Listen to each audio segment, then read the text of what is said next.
Chapter 1. Stacy. There was no way I wouldn't be able to find Tommy in a town this small, right? I glanced around at the single street of shops. For a tiny country town, it sure was bustling with people. The whole area resounded with the noise of people rushing about, sitting and chatting in cafes over coffee, while the typical mouth-watering aroma of barbecue hung thick and heavy in the air. I gulped at the bile that rose instantly in my throat and sighed. I used to love barbecue, but presently I hated the smell of cooked meat. Even after all these months of pregnancy, I still hadn't been able to shake that part of my nausea. It really affected me, and I looked forward to the day it passed and my stomach settled back into its normal appetite.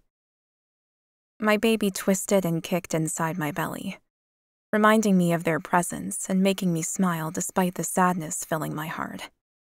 "It's okay, Bubba. We're almost there. I know it." Or so I hoped, anyway. I wasn't truly sure how much more time I had left, and I was just about run out of money. If I didn't find my baby's father soon, I would be in some serious trouble. And so would the precious little life growing inside me. I took a step toward a park bench as a wave of exhaustion passed over me. Darkness encroached on my vision, and I had to swallow against the heat that prickled up my neck. "Hey," a woman called out to me. "Are you okay?" I instinctively gripped my belly and staggered forward, desperately needing to sit down and take a load off my feet. The woman grabbed my arm and helped me to the bench seat only a few more steps away. "Sit, you poor thing. What's going on?" I shook my hair a little, trying to garner some relief from the heat. I panted for breath and leaned forward, trying to get comfortable as my eyesight continued to swim. This poor woman had stopped for me, and although I was grateful, she really shouldn't have. The last thing I wanted was to be a bother to anyone. "I'm sorry," I managed. "You were going somewhere." I closed my eyes and forced myself to breathe, to draw in big, steady breaths. I couldn't faint. It would be too dangerous and far too expensive if they took me to the hospital. There was no way I could afford it. The woman squeezed my arm. "Never you mind about that. I'll just throw these in the car and I'll be right back. Don't stress." I forced myself to open my eyes and leaned back against the park bench. Goodness, it was hot. I'd heard that heat could make pregnancy extra uncomfortable, but this was ridiculous. "Here," she said, and opened a fresh bottle of water before handing it to me. "I'm Nancy. I don't think we've met before." Gratitude for this kind stranger washed over me, and I thankfully took the water and gulped it down with relish. The cold was so refreshing on my poor throat, but I tried not to drink too fast. Otherwise, I knew I'd make myself sick. Some days, I could barely even keep it down. What did she say? Oh, yeah. "I'm not from around here," I explained. "I'm Stacy." "Stacy," she repeated. "Me either, at least originally. My bike broke down while I was driving through town, and I just never left." I took another few sips of water, then smiled up at Nancy, my savior of the day. "Thank you for that." I expected Nancy to say goodbye and leave at that point, but she didn't go. Instead, she glanced from the big new car to me, then back at the car again. She was a very pretty woman, with dark hair and a larger, curvy body that I personally admired. I'd been curvier myself before falling pregnant, but months of not being able to eat without brutal sickness had taken a visible toll on my body. Finally, Nancy turned toward me. "Hey, can I give you a lift somewhere? Or call someone for you? Something? Anything. I don't feel right about leaving you like this." I unhooked the backpack from my shoulders and eased it around my body, holding my meager possessions close. "Thanks. I'm looking for someone, actually. A man." She crossed her arms over her ample breasts and grinned at me. "Well, lucky for you, I happen to know a lot of the guys in this town." I grimaced at her, a little surprised that she would boast about such a thing. Nancy stared at me, then burst out laughing. "Oh, God, not like that. My partner, has a lot of cousins in town, so I can probably point you in the right direction, at least. Partners? Did she mean business partners? I licked my dry lips and forced myself unsteadily to my feet. How did I politely tell her that I was fine when I clearly wasn't? But I needed to continue my search, and Nancy was a complete stranger. And despite her kindness, I had no idea if I could trust her. We'd only just met, after all. How trusting could I really afford to be when my baby was relying on my instincts to keep him or her safe? "How far along are you?" she asked gently when I didn't respond. I pressed my hands to my belly, defensive of the question. But I shouldn't have been surprised that she was inquiring about my pregnancy. It's not like I could hide it any longer. I'm about 6 months, I think. I hadn't been to a doctor yet for date confirmation, and I'd read that pregnancies were usually counted in weeks, not months. But who knows? This is my first, and what I know could be written on a pinhead. Nancy tilted her head to the side like I was an exhibit she was studying. "So, who was it that you're looking for?" I began as I swallowed my anxiety. "His name is Tommy, and he's tall," I said, lifting my arm to indicate his height roughly. "I think he might be around 6'2", maybe, and he's got blondish hair." "Yeah, I know Tommy," she said. My stomach swooped with nerves and my eyes widened. Could my search really be over just like this? Then Nancy grinned at me. "And how do you know him?" Oh God, I've never actually said the words out loud. I gripped my belly for comfort, as though I could shield my child from the world by pure force of will. "Well," Nancy's jaw dropped as she gaped at me in shock. "Oh my God. Stacy, is Tommy the father?" she asked. "Does he know?" I completely understood, and the truth was, I didn't know a whole lot about Tommy realistically, but he'd seemed like a truly decent guy when we'd been together. I could only hope that my instincts would be proven right. I pressed my lips together, almost not wanting to answer her. But I was way too fatigued to think of a good enough lie. I let my words die on my tongue and dropped my gaze to my feet. "How did you get here?" Nancy asked, not allowing me the alone time to devise a way to get out of here. "The bus," I said, holding tightly to my backpack. Everything I owned in the whole world was in this silly little bag. I glanced across to the local diner. Maybe I should get myself something to eat before finding Tommy. And I really need a shower. Maybe there's a cheap motel around here somewhere. But before I could ask Nancy, she held out her hand. "Come on, Stacy. I've got a housewarming party to put on, and you're coming home with me." I shook my head, biting down on my lower lip. "Oh no, I can't inconvenience you like that. That wouldn't be fair to her at all. I was a hot mess. She didn't need me disrupting the rhythm of her new house." Nancy grabbed my elbow and started tugging me toward her big car. "Tommy will be at the party this afternoon," she assured me. "I have no idea where he is now, but I know where he'll be in a few hours. So come along. You can shower and eat and rest where it's cool. I promise you, you're safe with me." In the next few moments, we were next to her humongous vehicle, and I just stared at the woman in front of me. Is this a guardian angel in human form? My eyes burned, and I blinked quickly to dispel the tears. How could she possibly know what I needed? And what on earth was I going to do when I was finally face to face with Tommy once more? Nancy's hand on my arm was gentle but insistent, so when she opened the car door, I clambered carefully inside. "This is nice," I said, unable to stop myself as I reached out to caress the shiny dashboard. I couldn't even imagine having a car like this. "Yeah, it's new," she said. "I'm pregnant too, actually, but only 10 weeks, so no one really knows just yet." "Oh, congratulations," I gushed, happy for her even though we'd only just met. "Your husband must be so happy." She laughed, as though what I'd said was a major joke. "Yeah, you could say that. Let's get home and you can meet them." "Them?" I repeated the word with a squeak. But Nancy didn't answer. She simply offered me a smile as she drove. What sort of crazy town have I found myself in? We'd only driven for about 3 minutes when Nancy pulled the truck up outside a huge old house. "Wow, I love those windows," I said, entranced by the period features of the grand home. "You must have put a lot of work into it." "Oh yeah, heaps," she gushed. "It was a real mess when we took it on." Nancy hopped out of the car and opened the trunk, pulling out a few boxes. I slipped out of the vehicle as well, my pulse already racing. Tommy wasn't here yet, but even so, I was so close to finally finding him. I could scarcely believe it. This is really happening. It's like fate has intervened.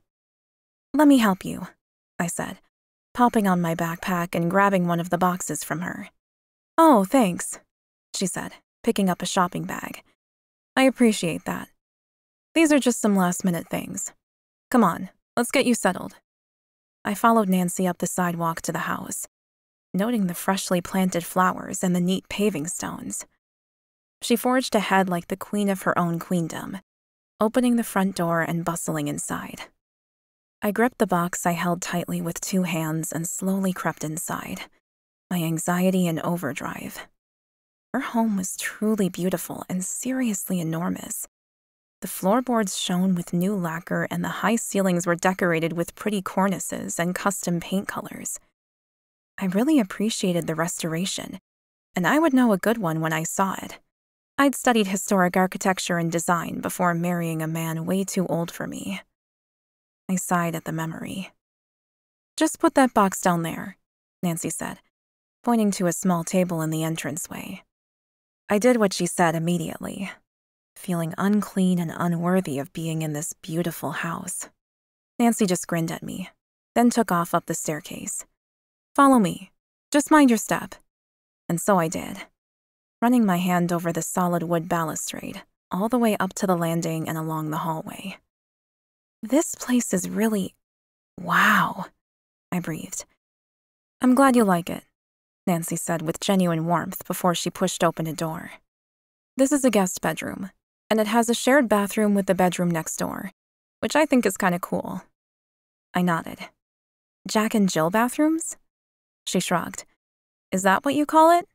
Either way, these rooms will be perfect for my kids when they grow up. But for now, it's all yours," Nancy said as she swept her arm out to invite me into the room. I wandered inside, my feet and back aching from climbing the stairs. "Oh, now this is nice. I love the color palette you've chosen." Soft pinks, grays, and warm eggshell white tones met my eyes, relaxing me immediately. The room was large, with a queen bed in the center as well as a small seating area covered in soft textured pillows. I couldn't help but run my fingers over the tendrils that featured on the woodwork. "You seem well-versed in design," Nancy said, curiosity evident in her tone. I shrugged off my backpack and sighed as I slid my sore feet out of my tennis shoes, the soft carpet cushioning my toes as they got some air. "I have a degree in design," I explained. "I just haven't had the opportunity to use it much." Nancy opened her mouth to say something else, probably to ask me a question, but a man's voice called out to her, and she sighed. "I've got to run. The bathroom's just through that door, and there are plenty of towels and toiletries, so please help yourself." She hurried back to the entrance, then called over her shoulder. "The party's not for another 2 hours, so if you want a nap, go for it." "Thank you," I called out, grateful beyond belief for this amazing woman. "No problem at all," Nancy answered as she closed the door behind her, leaving me in a beautiful room in a stunning period home, just mere hours away from seeing Tommy again. I waddled over to the luxurious, renovated white bathroom and held back the tears that swam furiously in my eyes. I wasn't sure how it had happened, but I was safe, and soon I'd be clean and well-rested. I couldn't have even dared dream that everything would fall into place the way it just had for me. It was beyond wonderful. This is the best day I've had in a very, very long time. Chapter 2. Tommy. This house is amazing, I called into my cousin's new home, knocking on the already open front door. Hello? Come in, Doc, Wade offered, striding toward me. I stood on the threshold and held out the expensive bottle of whiskey I'd picked up on the way. Happy housewarming, cousin. This place looks epic. Thanks, he said, taking the bottle and whistling at it. Very nice. Thanks. Do you want the tour? Sure. I followed my cousin into the huge kitchen and marveled at the open space. The cabinetry was all new, and the floor-to-ceiling windows looked out onto the expansive backyard and large polished deck. This is incredible, Wade. You guys have done so well restoring this place. It looks better than new. Wade and Tanner had bought the historic mansion on the edge of town the moment their mate Nancy had taken a liking to it. Most of our family had originally felt it should be torn down rather than restored, but my cousin's mate had been adamant about saving it and returning it to its former glory. Thanks, Wade said with a grin. We put a fair amount of blood and sweat into the place. But come and check out the pergola Tanner and I just built. Mom and Dad are out in the yard already.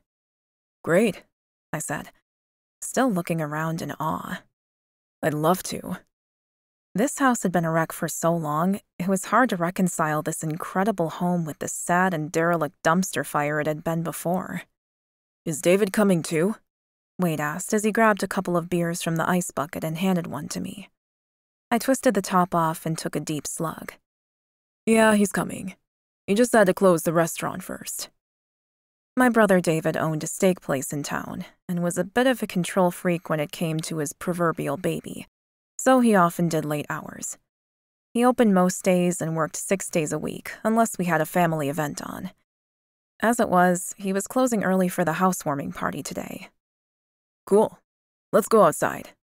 I walked out the open patio doors and into the sunshine with my cold beer, admiring Wade's handiwork. You know, our place could use a pergola as well. David and I owned a new house closer to town, but we weren't handy like these guys. Not by a long shot. Tanner walked over to us with a grin.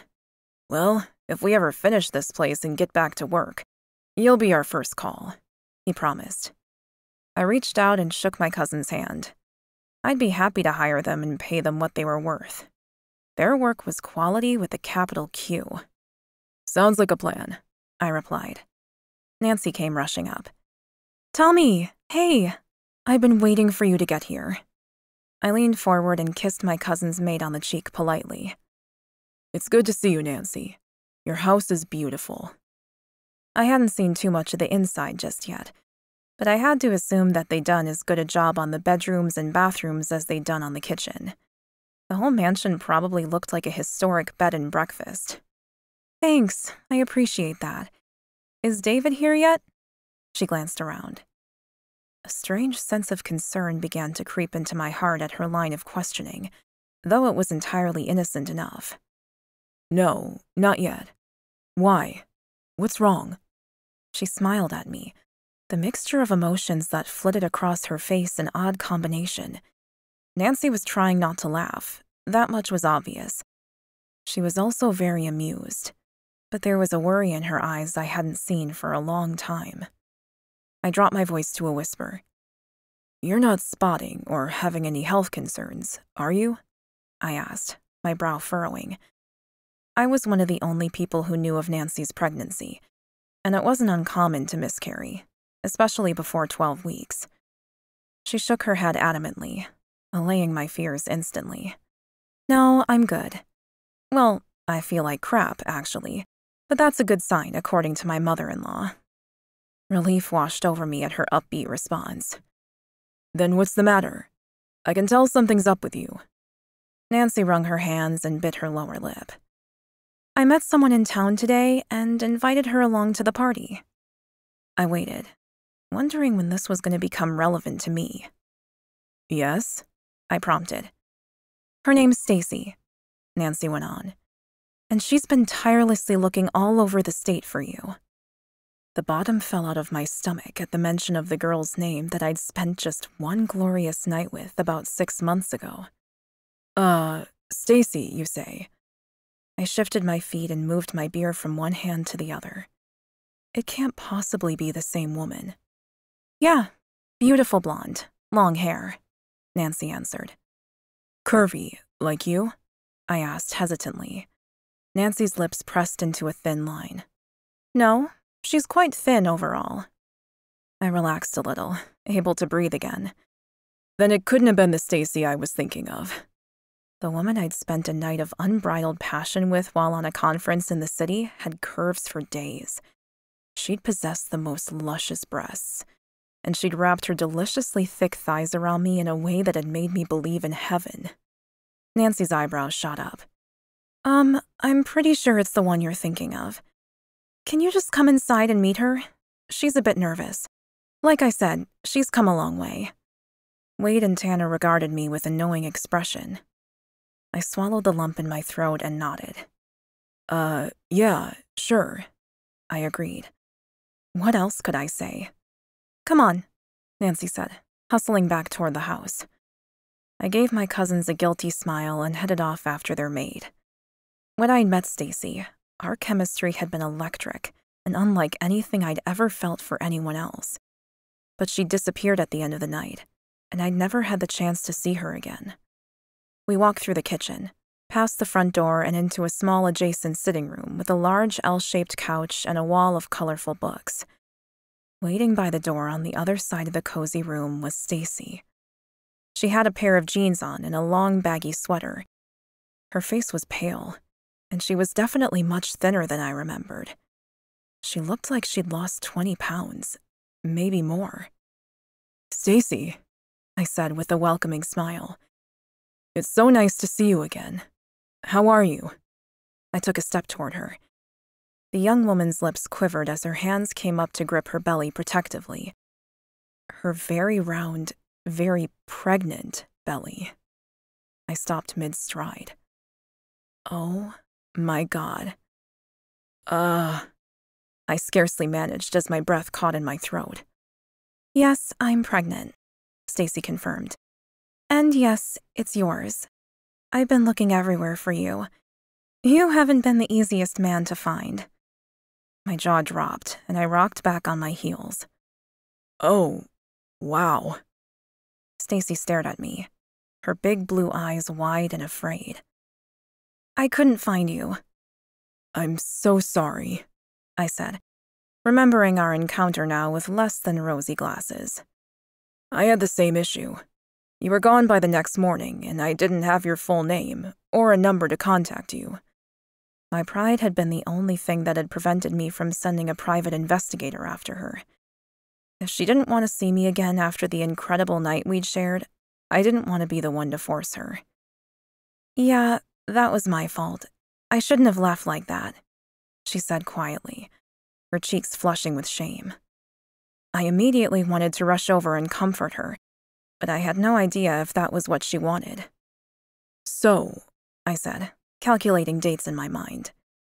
You'd be about 26 weeks along now, give or take. I'm going to be a father. I can't believe it. Part of me still reeled with shock, sitting on a chair in the corner of my mind, unable to speak. It was a lot to take in so suddenly and without warning. She shrugged, her lips downturned in a grimace. I don't know. I haven't been able to see a doctor yet. My jaw dropped. Oh. Damn it. If I'd known she was pregnant, she would have received the best of care. But instead, she'd been all alone, searching the damn country for me. Well, we can go right now if you want. I'll do the ultrasound myself. I needed to get her booked in with an OBGYN as soon as possible. I had a friend from college that practiced in town and was only about 20 minutes away. She looked as pale as the off-white walls of the study. She was probably anemic and needed blood work done. And from the looks of her, she was struggling to keep anything down, which wasn't ideal for her or our baby. Thank you. I'd like that, but maybe not today. I think I need to rest a little longer. I've been on the road a long time. Her small, determined smile hit me in the stomach like an anvil to the head in old cartoons, hard and low, stealing my breath away. Nancy coughed, clearing her throat. Okay, well, I might go and get Stacy something to eat. But Tommy? I dragged my gaze away from the beautiful woman carrying my child to my cousin's maid. Yeah? Has she met David yet? Oh, shit. Who's David? Stacy asked, her forehead crinkling with confusion from the other side of the room. I don't know anyone by that name. I swallowed hard. Thanks, Nancy. She nodded and headed for the door, shutting it behind her as she went to offer us some privacy. When I turned back around to Stacy, she'd moved to the couch and was sitting on the edge with a hand pressed into her lower back. She's so nice, she offered. I can't believe my luck in running into her, and then her being able to bring me straight to you after all this time. I nodded and gulped, not even sure what to say next. How the hell was I going to explain to her that my brother and I were a perfect pair, designed for the love of one woman?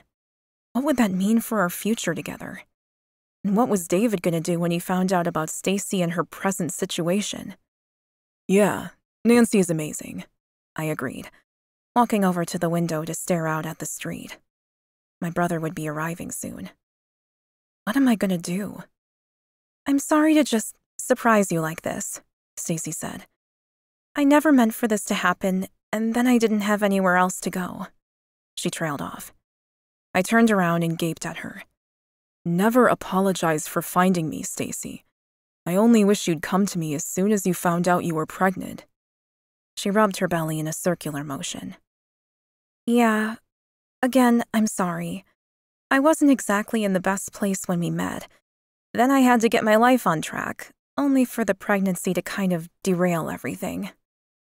I'm sorry, I said, feeling my heart squeezed tight with regret. I would have helped you if I'd known. David and I had an older sister, so we knew firsthand how difficult pregnancy could be, and how unforgiving some employers were when it came to the unexpected miracle of life. I know, she said with a sigh. I'm just so glad I found you. I didn't ask her how she'd managed to track me down this far on her own. All she'd had from that fateful night was my first name and the knowledge that I was a doctor. Perhaps that was enough? I shoved my hands into my pockets to stop myself from reaching out for her. Even though she looked exhausted and had lost weight, she was still incredibly beautiful, and I didn't want to overstep boundaries. She'd come to me for support, to get help for our child. That didn't necessarily mean she wanted to be immediately thrust into a relationship again. Hey, what was Nancy saying before about a David? Who's that? I inhaled sharply and ignored my cell phone as it rang in my pocket. He's my brother. Fraternal twin, actually. Stacy's eyes widened at the sudden realization of what the truth could potentially mean. Oh my God, you're a twin? I hope I don't have more than one in here. She rubbed her belly quickly, her stress showing. I went to open my mouth and tell her that fraternal twins came from the mother's line, then stopped myself. Perfect pairs weren't normal, so my spouting off some rubbish that I'd tell another patient wasn't right in this instance. Instead, I forced a smile. You look the right size for a single baby, but we'll do an ultrasound as soon as possible, just to make sure. She nodded and smiled at me, still clutching her belly, which caused my heart to swell with a deep and natural sense of pride and the intrinsic desire to protect her at all costs. So you two are close then, David and you?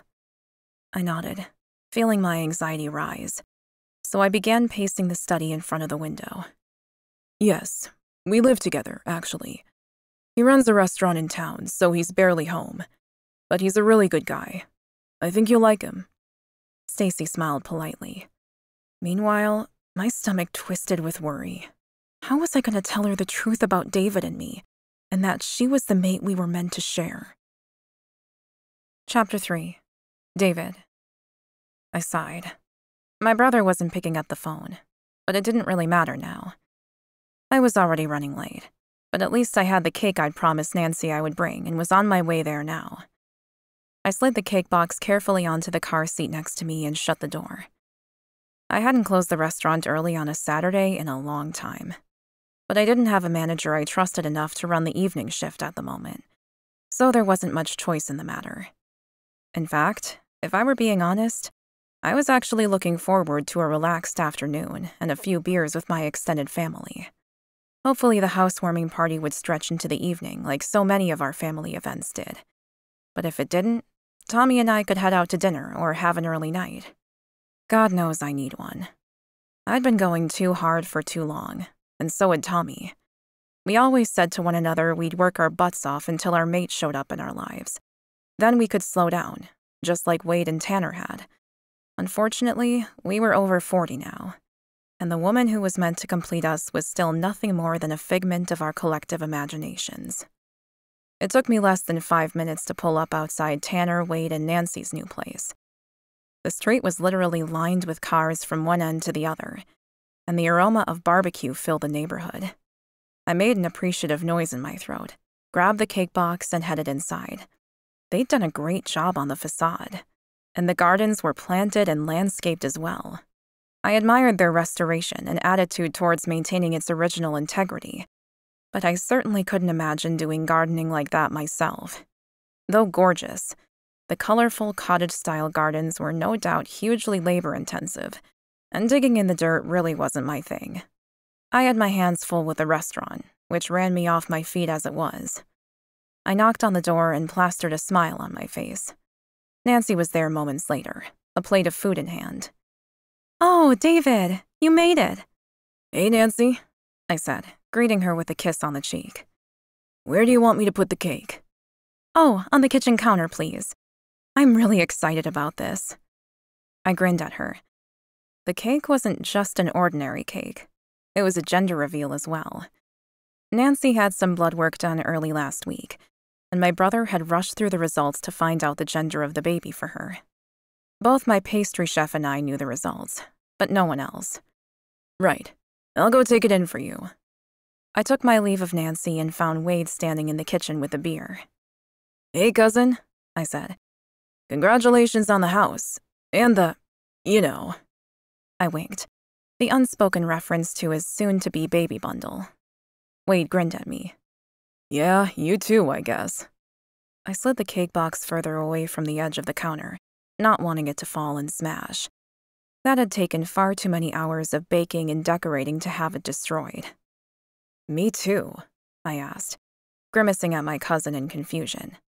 I didn't have a new house, a mate, or a baby on the way. What is he talking about? "Yeah, Stacy and the..." Wade made a belly-rubbing gesture. It made no sense to me whatsoever. "Huh?" Wade glanced back at the front door, his expression suddenly one of a man who'd just put his foot in it. Sorry, mate. You need to go talk to Tommy." My gut tightened with unease, and a shiver raced up my spine. But I thanked my cousin awkwardly and headed in the direction I'd seen Nancy wander off to. There was another door just off the foyer, and I knocked on it, wanting to know what the hell was going on. The door swung inward, and Nancy was there. "Hey, Nancy," I said. "Have you seen my brother?" Nancy inhaled sharply, as though she were carrying the weight of the world on her shoulders, and my presence had disrupted her balance. "Yeah, he's in here," she said. Nancy stepped back, and the scene before me unraveled like a bad sitcom. There was my brother, sitting on an L-shaped sofa next to a beautiful young woman. I was immediately struck by the curve of her cheek and the glistening health of her long blonde hair. Tommy stood up, turning toward me, and held out his hand to the woman to help her up. She took his offered hand and stood awkwardly. And it was only when she got to her feet and her baggy cardigan fell open that I understood why her movement was labored. My eyes widened upon drinking in her huge, pregnant belly. A strangled gasp stuck in my throat as my heart began to race, but I licked my lips and stepped forward, inexplicably determined to introduce myself. "Hello," I managed to say, walking further into the room. "I'm David." "Hi, David," the beautiful woman answered, a bright smile lighting up her otherwise fatigue-plagued features. I'm Stacy. I stood facing them together, noting the way my brother remained by her side. He wasn't touching her, but I could feel the protectiveness he felt toward her even from where I stood. "Hi, Stacy," I ventured, my world slipping sideways like I was taking a tumble across a ship's deck at sea. Nancy slipped out of the room and shut the door quietly behind her, suspiciously leaving the three of us alone. "How are you feeling?" I asked as I nodded at her swollen belly. She gripped the sides of her precious bundle, accentuating the round bump even more and making her seem perfect. Really tired, she admitted. And still a bit nauseous, if I'm honest. "Always be honest," I said immediately, sounding a little firmer than I had meant to. "I mean, there's no point in covering up the truth, right?" I preferred people who were forthright and truthful. I always had. Stacy nodded in agreement. Right. I lifted my gaze to my brother, trying to keep the accusation out of my gaze. It was potentially possible, although unlikely, that Stacy was just a patient of his. But there was something about the tension in the room that was telling me there was, in fact, a lot more going on right under my nose than I was aware of, and I had to know. My insides twisted as I grounded myself as best I could for what was coming. "Tommy?" My brother straightened and tensed, as though preparing himself to deliver horrible news.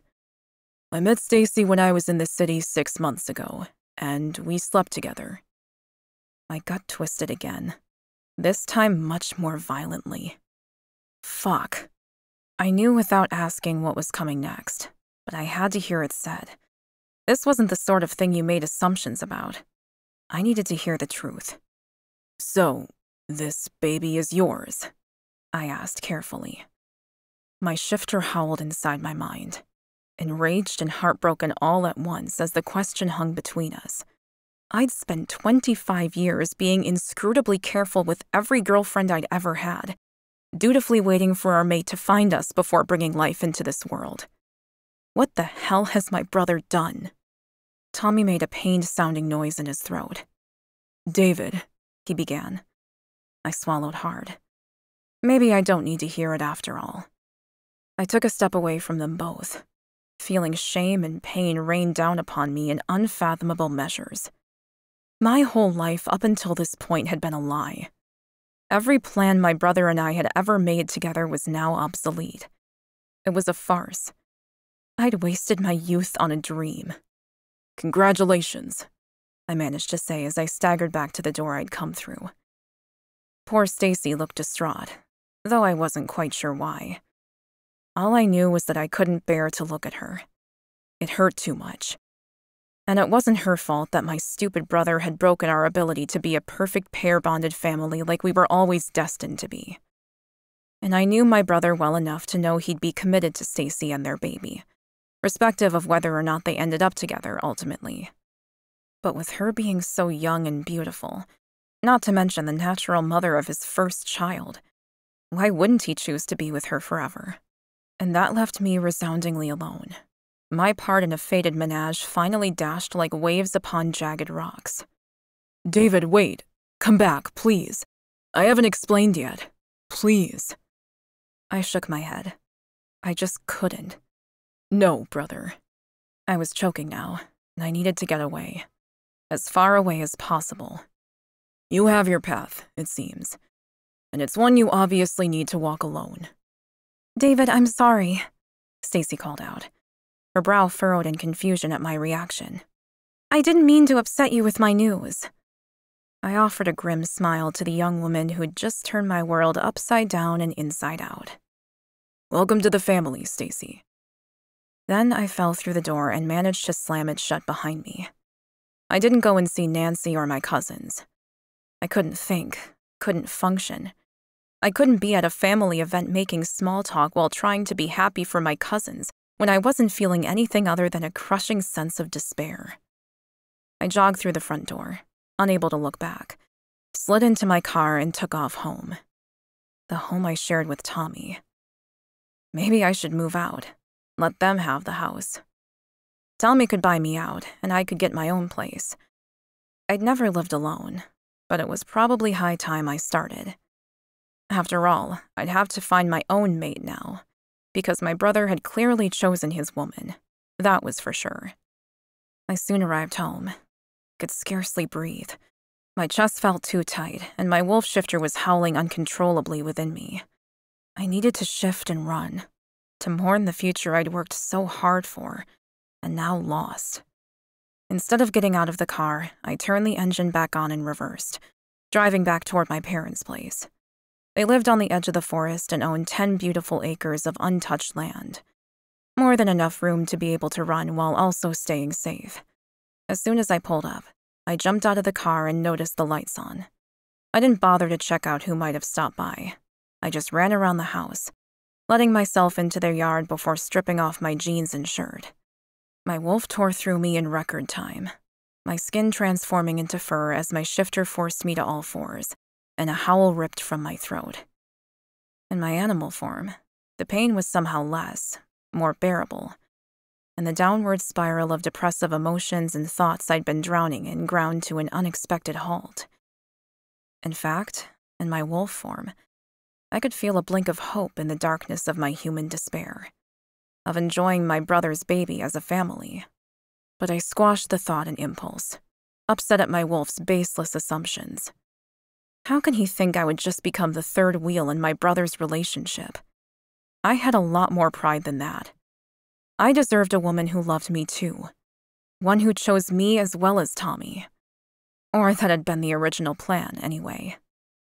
I shook off the morose thoughts and let go of my humanity, my brain shifting fully into my baser wolf as I ran into the forest. My parents didn't even have a back fence built. Their yard just extended back forever. So I ran and ran, dodging the larger trees and jumping over low-lying shrubs that threatened to ensnare me. Adrenaline began to pound through my veins, and I pushed myself harder and faster, my heart hammering against my ribcage like a drum. Maybe I'd just continue running and never stop. After all, what's there to go back for now? My wolf howled, his voice echoing into the night and rising to greet the cold and distant moon. Chapter 4. Stacy. I turned toward Tommy with tears clouding my vision. "What's going on, Tommy?" I gasped. "Why was he so upset about my pregnancy?" Tommy and David lived together, but why? David's reaction to me and my baby bump had been tantamount to watching someone get their heart broken in a very obvious, very public way. His pain and shock had been palpable, which made no sense. Who reacts that way to a woman's pregnancy? Unless David wasn't a brother after all, but a lover, in which case his hurt would make a lot more sense. Tommy ran a hand through his hair and collapsed onto the couch, his expression soured with a grimace. Damn it. I really didn't want him finding out like that. I moved over to the window and watched as David hurried to his expensive-looking car, jumped inside, and raced off. Damn it was right. David was incredibly gorgeous. If I was being blunt, he was too hot for my sanity, especially if my baby was going to be related to him. I thought Tommy was as handsome as men came, and he was. But David's raw sexuality poured off him like a waterfall. How can they be gay? My hormones were telling me it made no sense, so I had to find out. Now. The moment David was down the road and out of sight, I shivered with an unease I hadn't ever felt before. It was strange in a way I couldn't wrap my head around. Are you cold? Tommy asked from behind me. I shook my head as I turned back around. No, I'm not. But you need to tell me what's going on with David.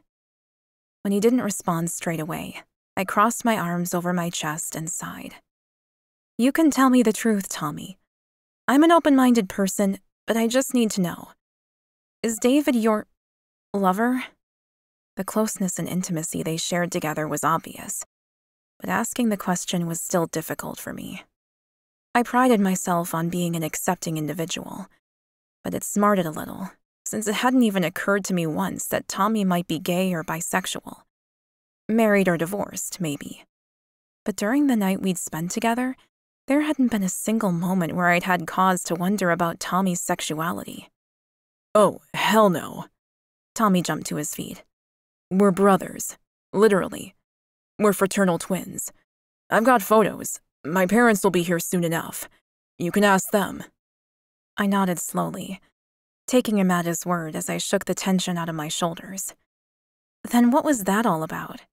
It seems a bit weird that your brother, who I've never met, would get so distraught over our baby. Oh fuck. Tommy paced the room.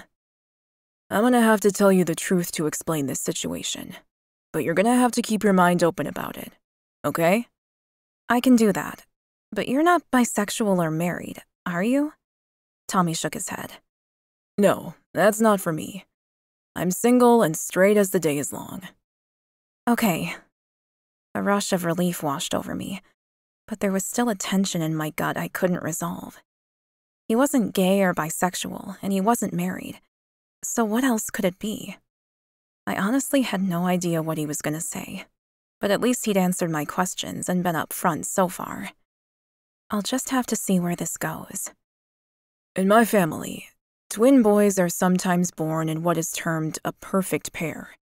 It means that David and I are kind of opposite of each other in every way.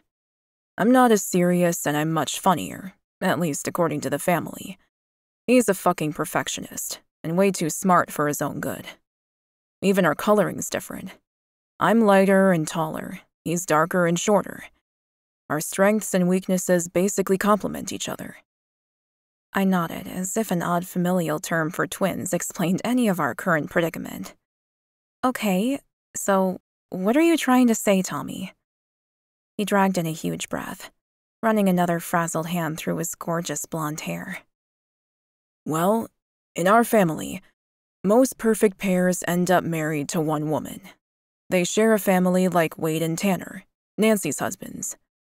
Nancy's husbands? I felt my eyes grow wide and my jaw hit the floor. Tommy nodded slowly. She didn't tell you about that yet?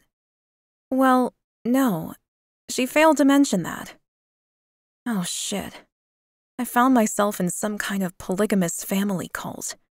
Crap. Not what I had in mind. Tommy went on, oblivious to the fact I was beginning to hyperventilate. So that's what David was upset about. We were always meant to find the right woman together. Love her together. Be a complete family. And now with you and I. He sighed and sat down with a thump. I hate this. I mean, I'm so happy for us. For you and me. Please don't misunderstand. But my brother, we'd always planned our life to unfold a certain way. But I guess it doesn't matter now. My head was starting to spin when there was a knock at the door. Nancy stuck her head in, her voice soft. Was that David I just saw driving off? She paused mid-sentence, her gaze fixated on me. Whoa, you need to sit down. She rushed over to me, grabbed my hand, and gently encouraged me to sit on the couch. My stomach strained, feeling somehow tighter with my quick breathing. I was trying not to give in to hyperventilating completely, but that was fast becoming a problem. Is it true? I managed to get out in between breaths. That you have two? Nancy frowned and glanced over at Tommy for some clarification or point of reference. Tommy sighed again. Sorry, Nancy. I had to tell her about perfect pair marriages after David kind of freaked out and took off. Nancy chuckled softly and kneeled in front of me. Just breathe, slowly, or I'll get you a paper bag. I closed my eyes and focused on wrangling my panic back under control. After a minute or two, when I could finally breathe more calmly, I opened my eyes again and met Nancy's gaze. I still wanted an answer. Well? I pressed, even though I had no real right to inquire about her personal life. She was family now, but realistically, we'd only just met. She certainly didn't deserve my emotion-driven snappiness, but my pregnancy hormones were ramping up and making me feel more panicked and grumpier than usual. Nancy didn't get upset at my tone of voice in the slightest. In fact, she took it in stride and got to her feet with a grin. I think you're gonna fit right in around here, Stacy. Come on, come along and meet my husbands. We're just about to cut the cake. Nancy dragged me to my feet and clung to my hand as she led me from the sitting room and into the rest of her beautiful house. I can't believe it, I whispered, mostly to myself, my mind reeling. Nancy chuckled. Yeah, I know, right? I freaked the hell out, too. I remember it like it was just yesterday. You did? I asked, looking toward the woman who was glowing with good health and happiness. Yeah, of course, she laughed.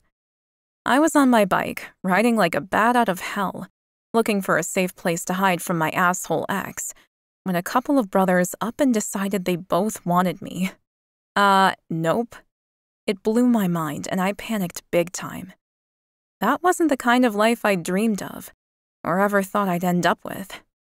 The brothers she was talking about glided up and took her from my grasp, kissing her and whispering to her in a coordinated way that almost made their intimate interaction look like a dance. Finally, she got them to stop petting her and she gestured to me. Guys, this is the young lady I was telling you about, Stacy. She smiled broadly. Stacy, this is Tanner and Wade, my husbands and mates. I nodded at the two men who grinned at me. Welcome to our housewarming, the brother called Wade said. Nancy says you'll be staying here for a while? My voice died in my throat. Yes, she is, Nancy said quickly, filling in for me. She's already set up in the guest suite. I managed to smile, though I didn't feel quite comfortable in agreeing to anything out loud just yet. Come on, let's go cut that beautiful cake. Wade swept his wife away, Tanner close behind, and I ended up watching from the dining area as they began the ritual of speeches and cake cutting. They thanked everyone present, then announced their pregnancy to one and all. The whole room lit up with happiness and cheers. Are you doing okay? Tommy whispered to me, sliding up behind me. Yeah, I think so, I managed, even though I wasn't sure how I was. This entire situation seemed crazy. It defied everything I'd grown up to know as normal and socially acceptable. And yet, as I watched Nancy and her men, I couldn't help but see them as nothing more than a beautiful family. Just people who were committed to one another and in love. I have a role to play in the next part of the reveal, Tommy said into my ear, touching my lower back gently. Excuse me, I'll be back. It's a boy! The collective family all around us cried as the cake was cut and slices of brilliant blue cake were revealed. Tommy walked over to the new throuple family and handed them a card. Thanks, Nancy said, but didn't move to open it. You'll want to open that now, Tommy gestured with a grin. Because I didn't tell you everything we saw at the early scan. Nancy's brow creased as she opened the envelope and pulled out the contents. A single ultrasound image. She stared at it for several long moments as silence descended upon the room. Is that? She pointed at the picture, her eyes like saucers. I can't say for certain, Tommy announced, but I'm pretty sure that you're carrying the next set of perfect pair boys in the family. Oh my God, Nancy cried, clasping her hands to her cheeks, gobsmacked as the room erupted with delighted laughter and riotous cheering once more. Nancy was snatched up by her proud husbands, who kissed and hugged her like she was the queen of their world and just made them the happiest men on earth. Tommy walked back to me, his hands shoved into his pants pockets. I've been holding on to that secret all week, he shared with me, a twinkle in his eye. I smiled at him, but wasn't sure how to process all the emotions coursing through me. This was a lot to take in on top of being 6 months pregnant. I think I need to sit down, I said. Okay, no problem. Where do you want to go? He asked. My room, I answered, not even thinking about it before the words spilled from my lips.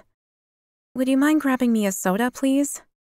My stomach liked the fizzy bubbles for some reason. They seemed to help whenever nausea struck. Tommy grabbed a drink from one of the buckets of ice and we headed upstairs. I didn't know why he was following me, but we probably needed to talk more, I imagined. Thankfully, I'd made the bed again after my nap, so everything looked neat and tidy. I sat down on the floral comforter and took a steadying breath. Tommy stood by the door, clearly not wanting to overstep the mark on my personal space. "Can I stay for a moment?" he asked. "Sure," I said, gesturing to the armchair in the corner of the room. "It looks like Nancy is happy to allow me to stay here for a while, which is nice of her." "It is," Tommy said, before passing me my soda and sitting down. "Can you tell me more about your situation, Stacy? I mean, I love that you came all this way to tell me about our baby face to face. But do you have to leave again at some point? Do you have family waiting or anything to get back to?" he asked. I shook my head, then took a sip of the refreshing beverage. "No, nothing like that. My parents are elderly now and can't really help me. I was working on a casual basis, but as soon as my pregnancy became obvious, I was no longer needed." I raised my gaze to meet his eyes, and my anxiety came flooding back at what I had to admit next. "I was married," I stuttered, tripping over the words. "He wasn't very nice to me, so I ran away. And that was the night I met you. I was hiding, looking for somewhere safe to stay for a while, and wandered into the hotel to book a room." Tommy chuckled. "And you literally ran into me in the foyer," he recalled. I gulped and nodded my head. You saved my life in a lot of ways that night, Tommy." I'd wanted to tell him so many times, so I paused to make sure I got it out right. I'd managed to pack everything I needed in my car, but my ex was very persistent about getting me back at the time, and I was afraid. But that night we spent together, you showed me what passion could be and what kindness was. I could never go back after having experienced that. That's why I set out to find you." Tommy stood up and moved over to my bed. He sat down next to me and put his arm around me, not speaking, just offering me his physical strength and silent comfort as my past haunted me. I dropped my head onto his shoulder as if it was the most natural thing in the world and closed my eyes. It had been a very long, very tiring 6 months of travel and fear. But if I was lucky, if I could accept all this perfect pairs business, it was beginning to look like I'd finally reached my destination. My baby and I are finally safe. Chapter 5. Tommy. Stacy fell asleep after some time of just resting on my shoulder, clearly exhausted emotionally as well as physically after everything she'd been through. So I eased her gently down to the mattress and crept downstairs, leaving my very pregnant mate safe and sound in Nancy's guest suite. The night I'd met Stacy, I had been as drunk as I could be while remaining upright.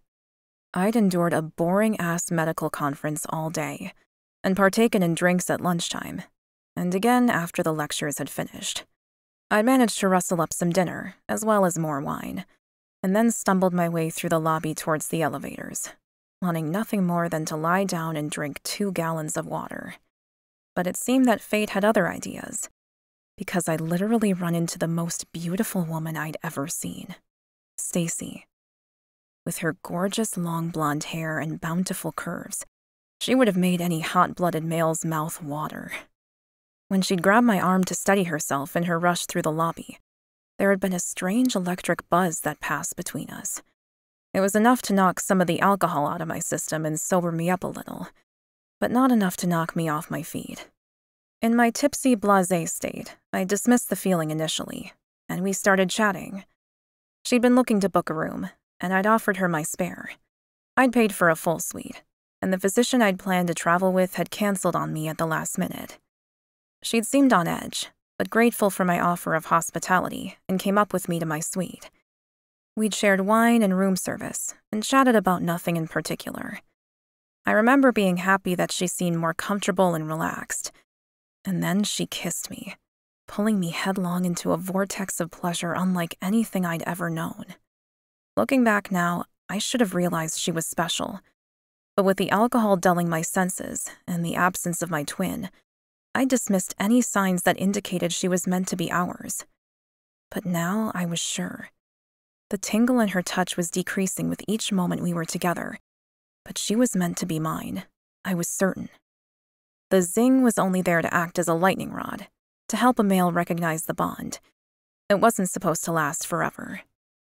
But how do I tell David? And was it really possible that she was somehow my mate and not my twins? Did perfect pairs ever marry different women?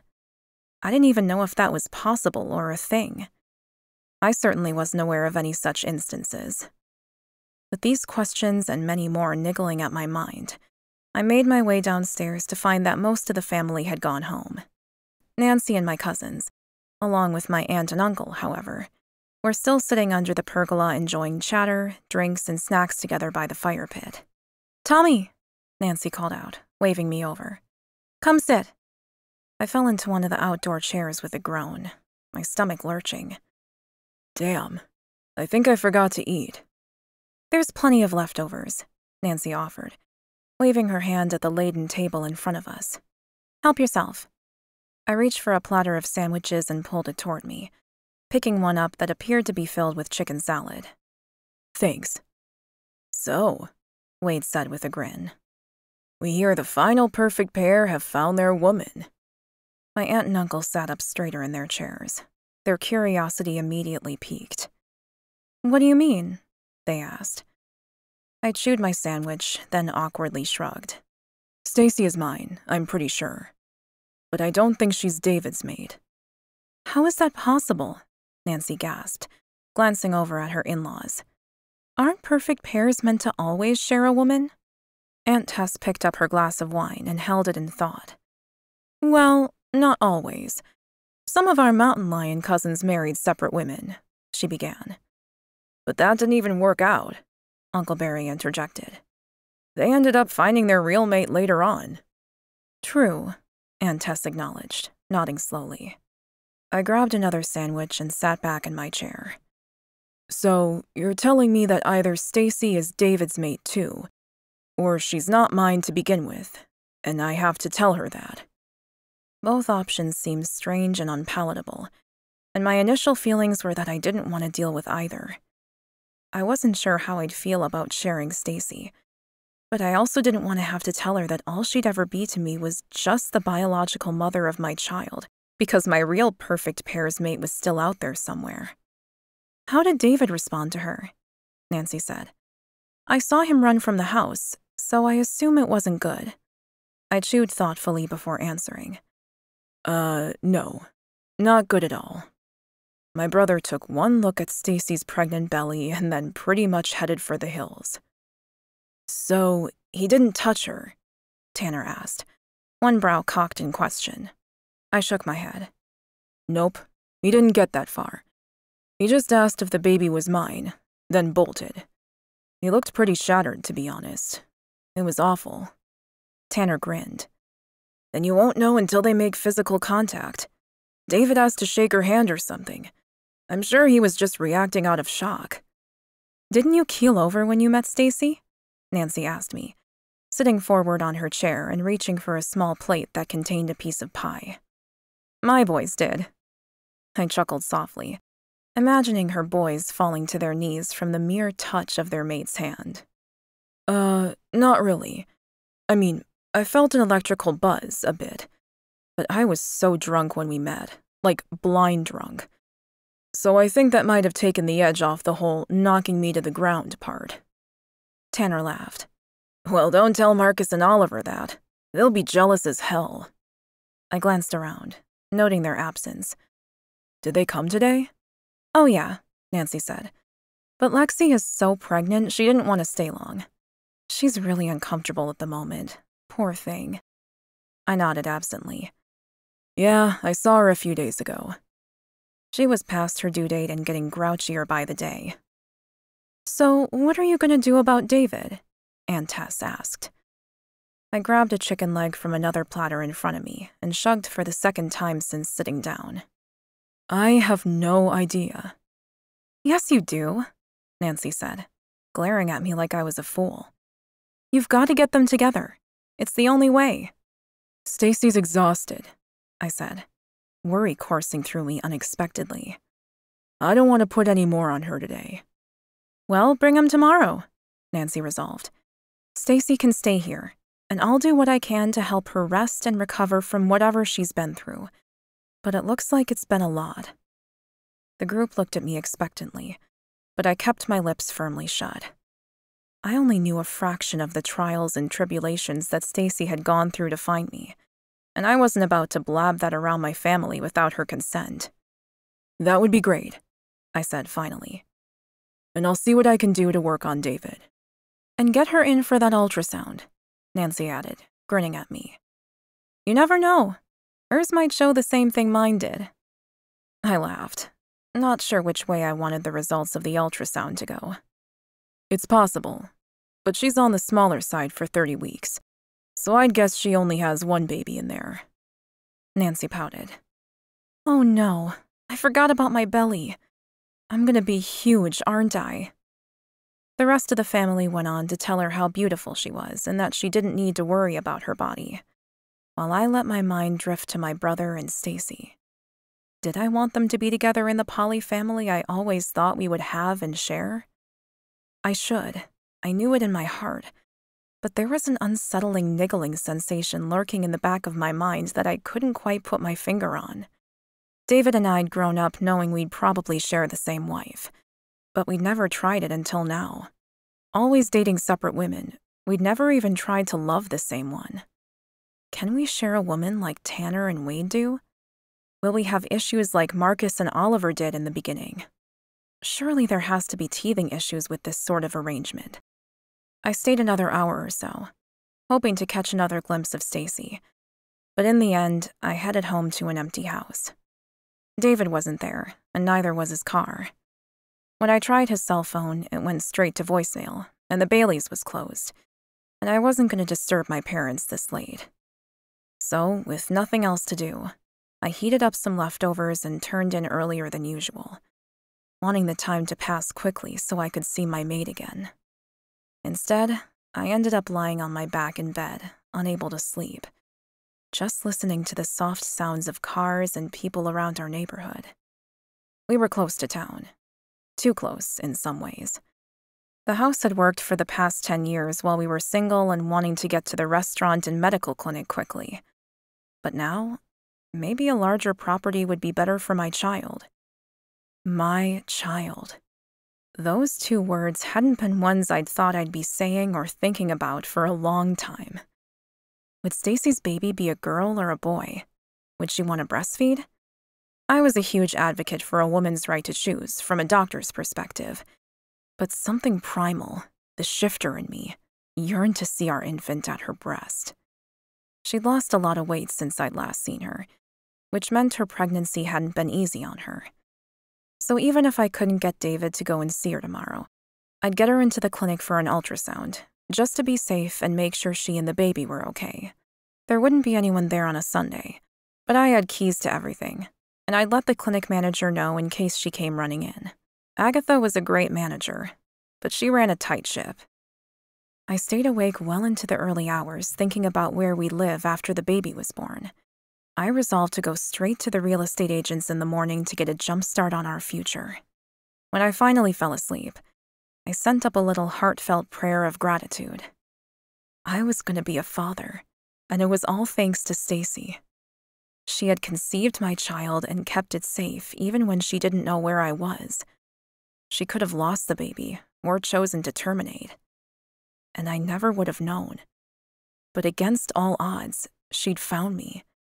And I would forever repay that strength and courage with kindness, and the love I knew was destined to grow and blossom between us.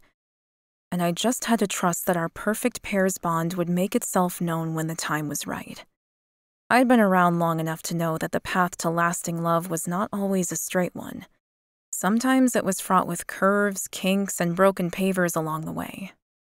And regardless of what we might face moving forward, we'd do it together. Chapter 6. David.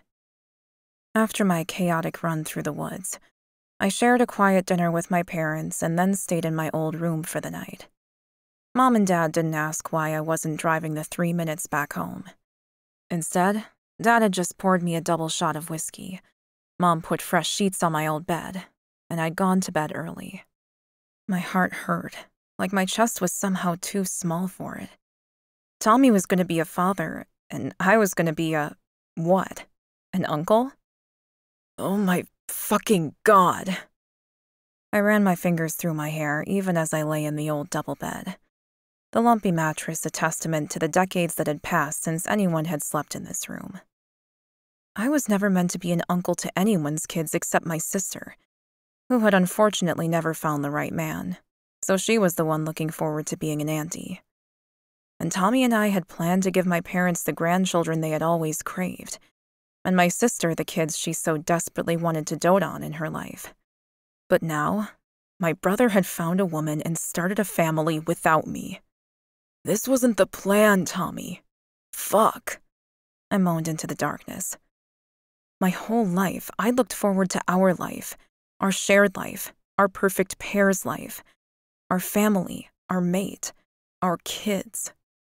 What the hell am I gonna do now? The next morning, I slept until noon, having not fallen asleep until God knows what time in the early hours of the morning. I'd been restless as hell, and eventually had passed out from sheer frustration into a dreamless black sleep.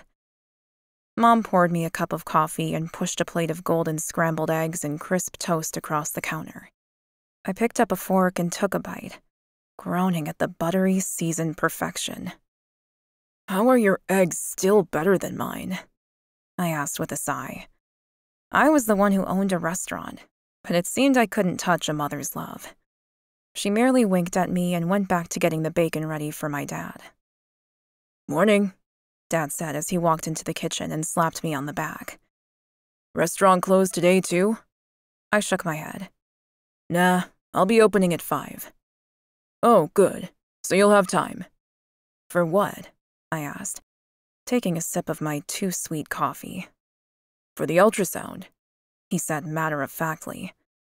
That too-sweet coffee burst straight from my lips and all over Mom's clean countertop. David, Mom admonished, coming straight over with a wash rag and a disinfectant spray. What did you do that for? I was breathing hard, doggedly trying to swallow down the remaining coffee in my mouth so I didn't die from lack of air. I coughed. You know about the baby? Yeah, Mom said, wiping up my mess without complaint. What I don't know is why you're hiding in our house like a coward. Whoa, love. Easy, Dad said, sitting on the stool beside me, giving me a moment to recover from the gut punch Mom's forthright words had delivered. It's only been a night. Yeah, Mom, I said, sounding like a petulant teenager. Go easy. It's only been... Mom's eye roll was louder than the words I was going to say, so I shut my mouth. She cleaned up without further comment, grimacing all the while. Dad and I exchanged glances as we waited for Mom to make her point, but she was taking her time. She fussed about, cleaning up and rinsing out the cloth. So, with nothing else to do, I forced myself to eat some more of my breakfast, while my stomach hurt with every forkful of eggs I shoveled down my throat. How long have they known about Tommy and his new baby? Since I arrived last night? Why didn't they say anything?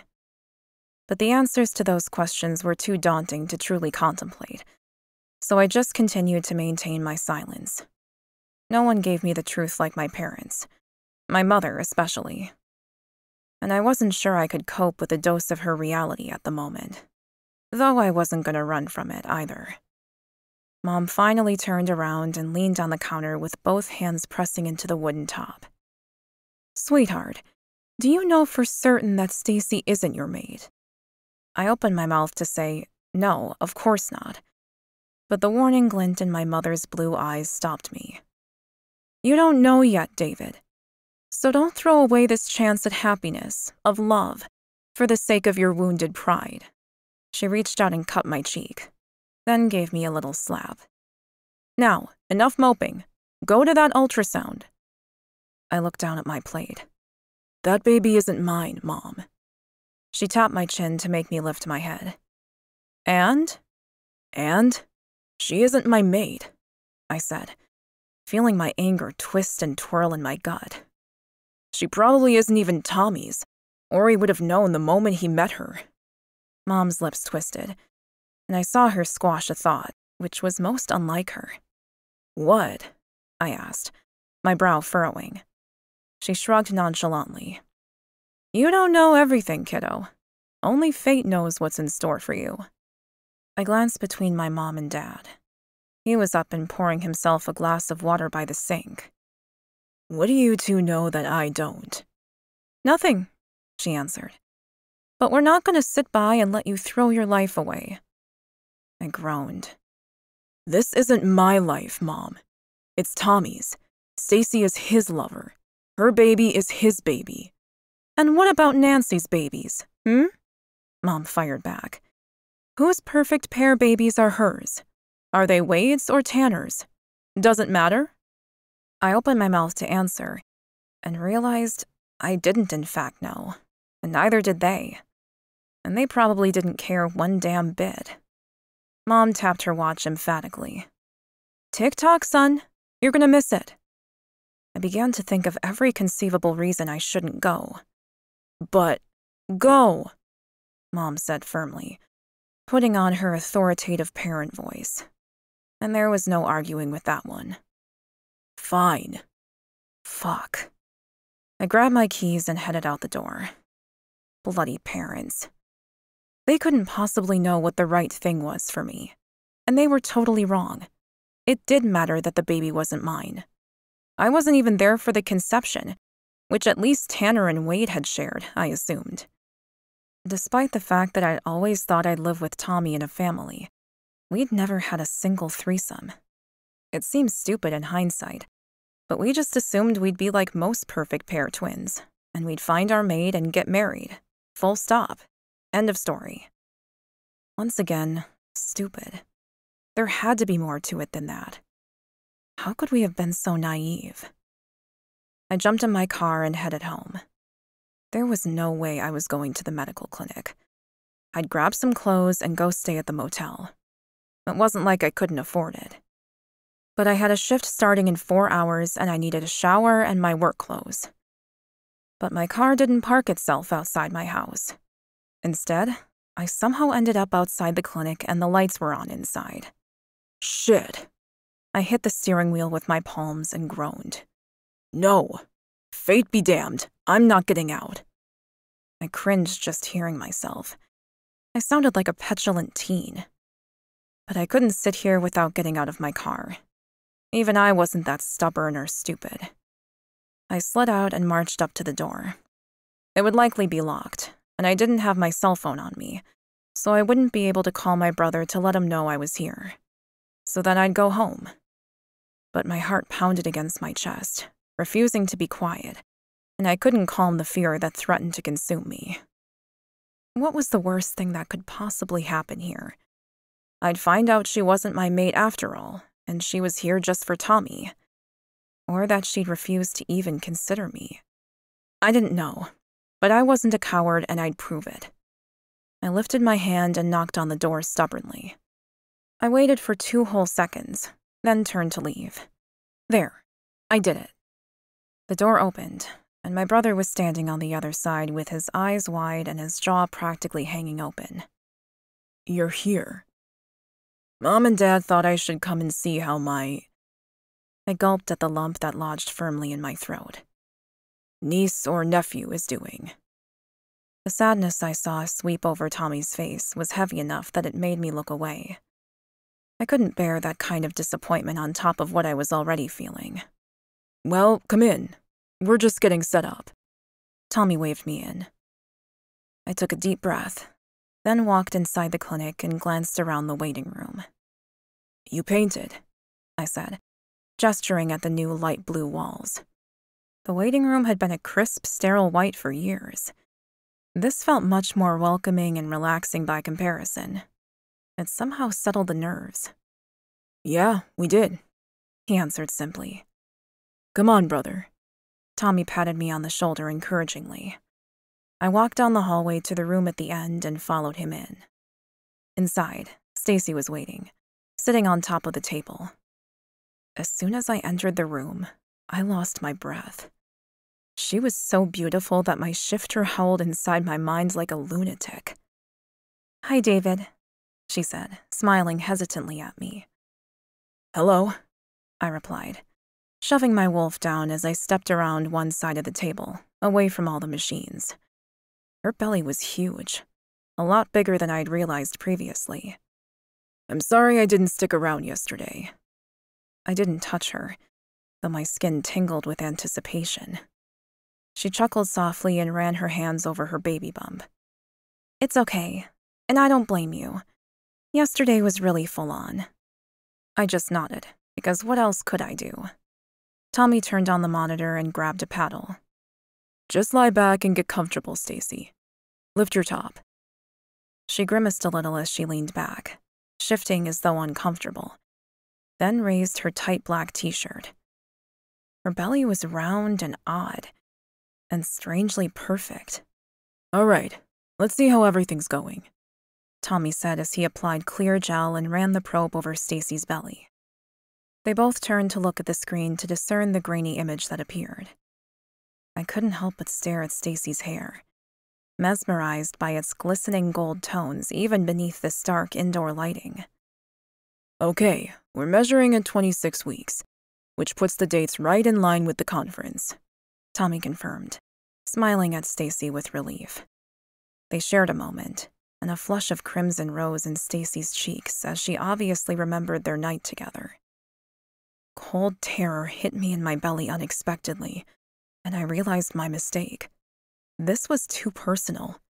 I was intruding on their private moment, and I needed to leave as soon as possible. And Uncle's place wasn't at his brother's lover's bedside. I shouldn't have come. I stumbled forward awkwardly, eager to escape such a confronting situation. I should go. This is for you two, not for me. It was nice to meet you again, Stacy." I waved toward her, hoping against hope that I had my poker face in place.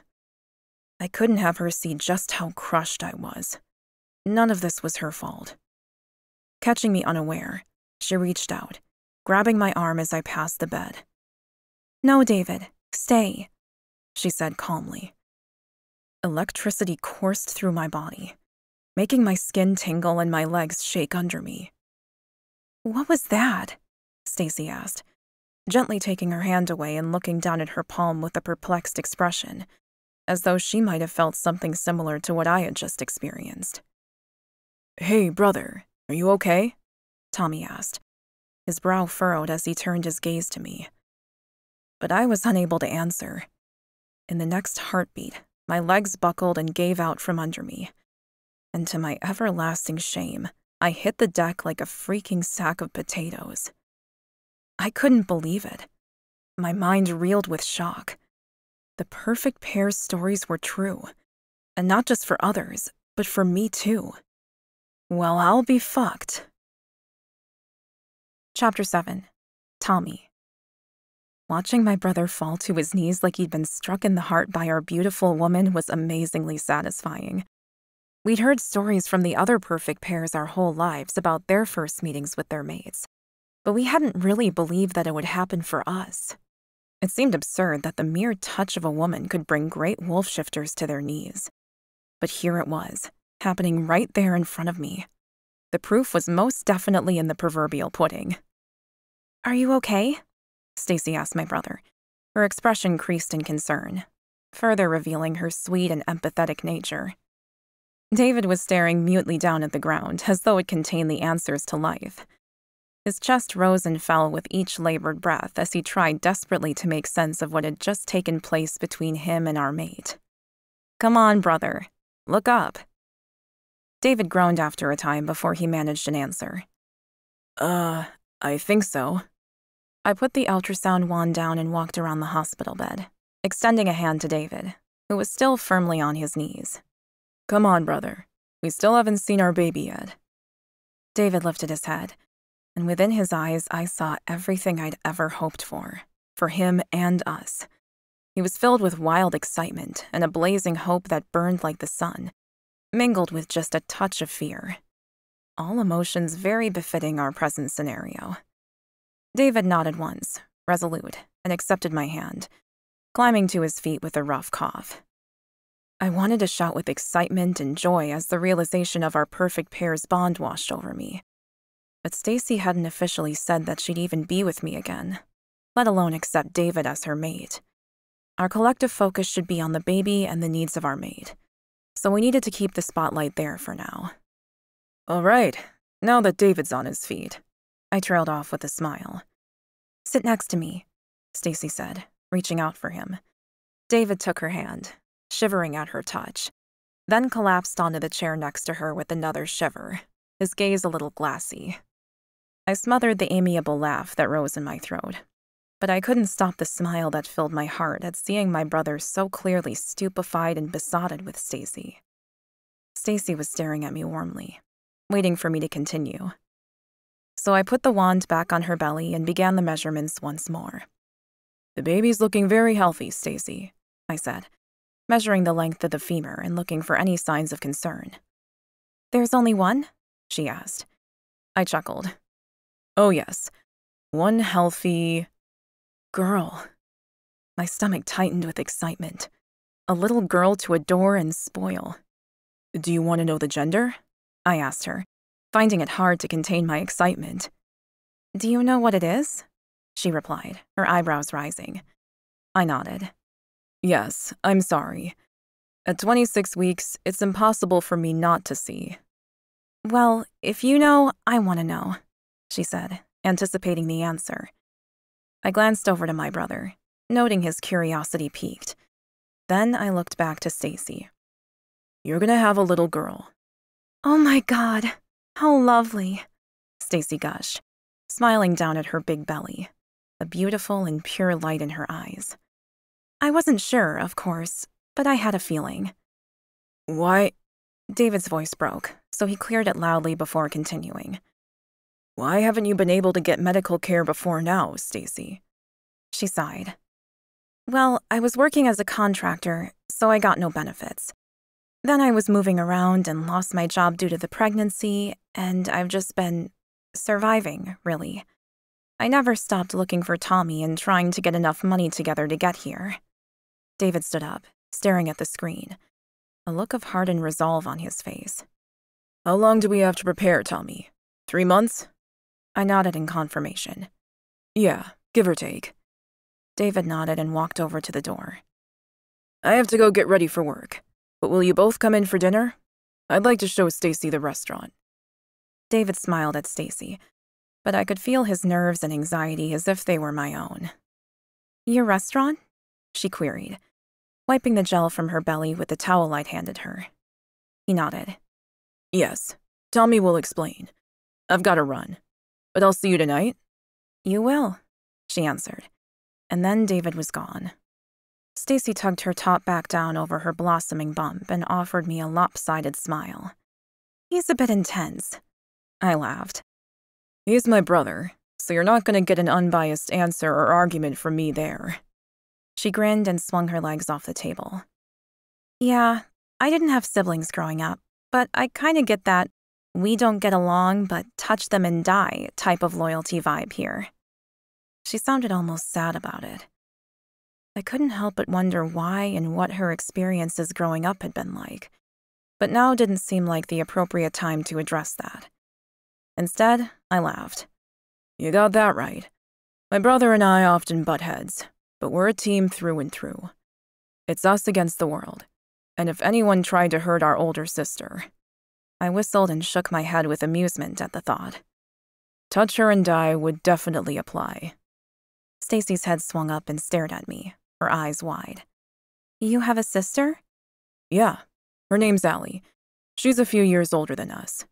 Stacy hopped to her feet and smoothed down her top properly. Is she married with kids? She asked.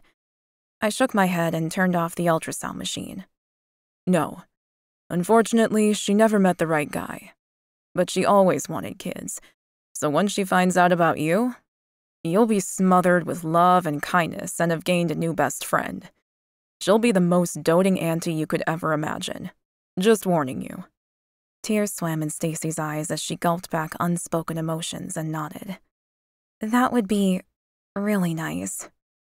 I reached out and pulled her into my arms, holding her close and enjoying the tiny sparks of recognition within my skin. This woman was definitely our mate, and although I was so happy and relieved to have found her, I couldn't believe I hadn't recognized her in the beginning. I really was stinking drunk. Jesus. "Do you want to go back to our house and see our place?" I asked her, rubbing her back protectively. "You can take a rest if you want. Then we can go out to the steakhouse for dinner." Stacy pulled back and looked up at me, wiping the tears from her cheeks. "Bailey's Steakhouse? Is that the restaurant David owns?" I nodded. "Yes, and I'm sure the iron would do you good. Pregnancy takes a lot of energy, and I'm sure your little girl would love a steak." We started walking towards the door when she corrected me. "Our little girl, you mean, right? You're not going to turn us away, are you?" I stopped walking and gently turned her toward me, gripping her arms as softly as I could with such urgency pulsing through my veins. "Stacy, I'm never letting either of you go ever again. If I'd known how important you were in the beginning, I probably wouldn't have slept long enough for you to get away." Her brow furrowed. "What do you mean about me being important? Do you mean because I'm carrying the baby?" I shook my head, a sliver of fear slicing through me. Shit. She hasn't entirely put the pieces of the puzzle together yet. "No, I mean, you and I are meant to be together. My family, as you know, the perfect pairs. We share our mates, our wives, and you already know that we have insane amounts of chemistry." She gulped, trembling ever so slightly under my touch. "Yeah, but you mean—" "That reaction David had, where he hit the deck after you touched him?" She nodded, her lip quivering as she absorbed my words and drew her own conclusions. I pushed on. Even though I knew it was too early in our relationship to tell her everything, it was too late in her pregnancy, in our life, to hold anything back now. We were committed, and this was happening. "Well, that means that you're our mate. Our fated soulmate, David's and mine, if you believe in such things." She wrapped her arms around herself, looking defensive. "Well, I do in theory, but you can't really feel something like that, can you?" "We can," I said, wanting to reveal to her that we were wolf shifters, but at the same time worried it would be too much all at once. "So I want you, forever. You and our baby will be my whole world now." "And David?" she whispered, her eyes growing big and wide, glistening like a doe's. "He wants you too," I said with a grin. "He just won't admit it yet. He's a touch stubborn like that." "Even with the zappy thing?" she asked. I laughed at her description. It was definitely a zing or a zap. "The reason for the zappy thing is so that we don't miss our soulmate when we meet them. I unfortunately didn't feel it as much the night we met because I'd had so much to drink, and I think it dulled my senses. But I feel it now. There's no denying it, not even if I wanted to." I reached out and cupped her face gently. She tilted her head up in invitation, her expression surprisingly serene and trusting. Without reservation, I leaned forward, gently kissing her perfect lips. I didn't linger long, not wanting to make this moment about sex or passion. The love and connection I wanted us to share would run deep and last forever. There would be plenty of time for physical fun later. Right now, I just wanted to make sure she felt safe and wanted. Truly wanted. I broke our chaste kiss with a tender smile. Stacy said, then cleared her throat. "I don't know what to say." "You don't have to say anything," I said gently. "We've got all the time in the world. And now that you've found me, we can build a life together. Assuming that's what you want." I allowed the words to sound like a question, but my heart would shrivel up and die if she said that it wasn't what she wanted.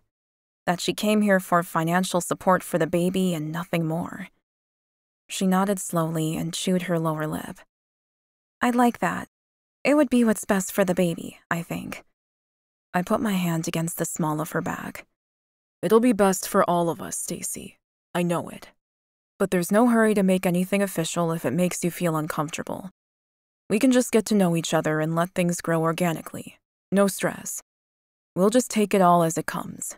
Together. I opened the front door to the clinic and guided her out into the fresh morning air. That would be lovely, she said.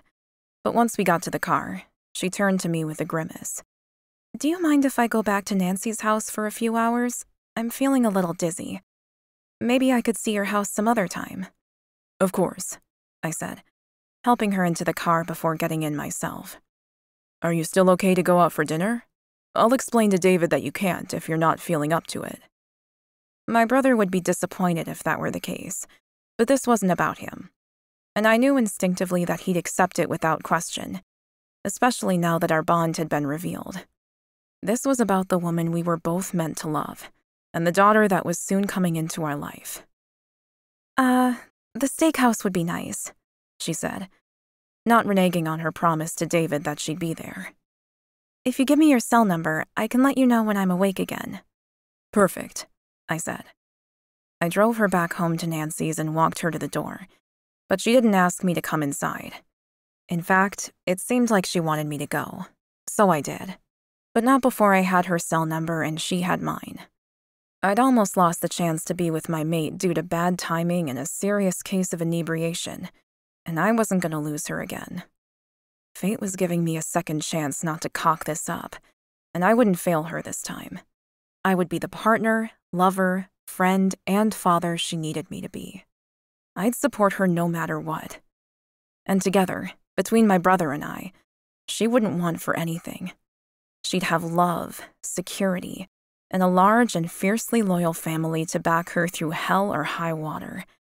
And our baby, our daughter, would be the most adored little girl in the world. Chapter 8. Stacy.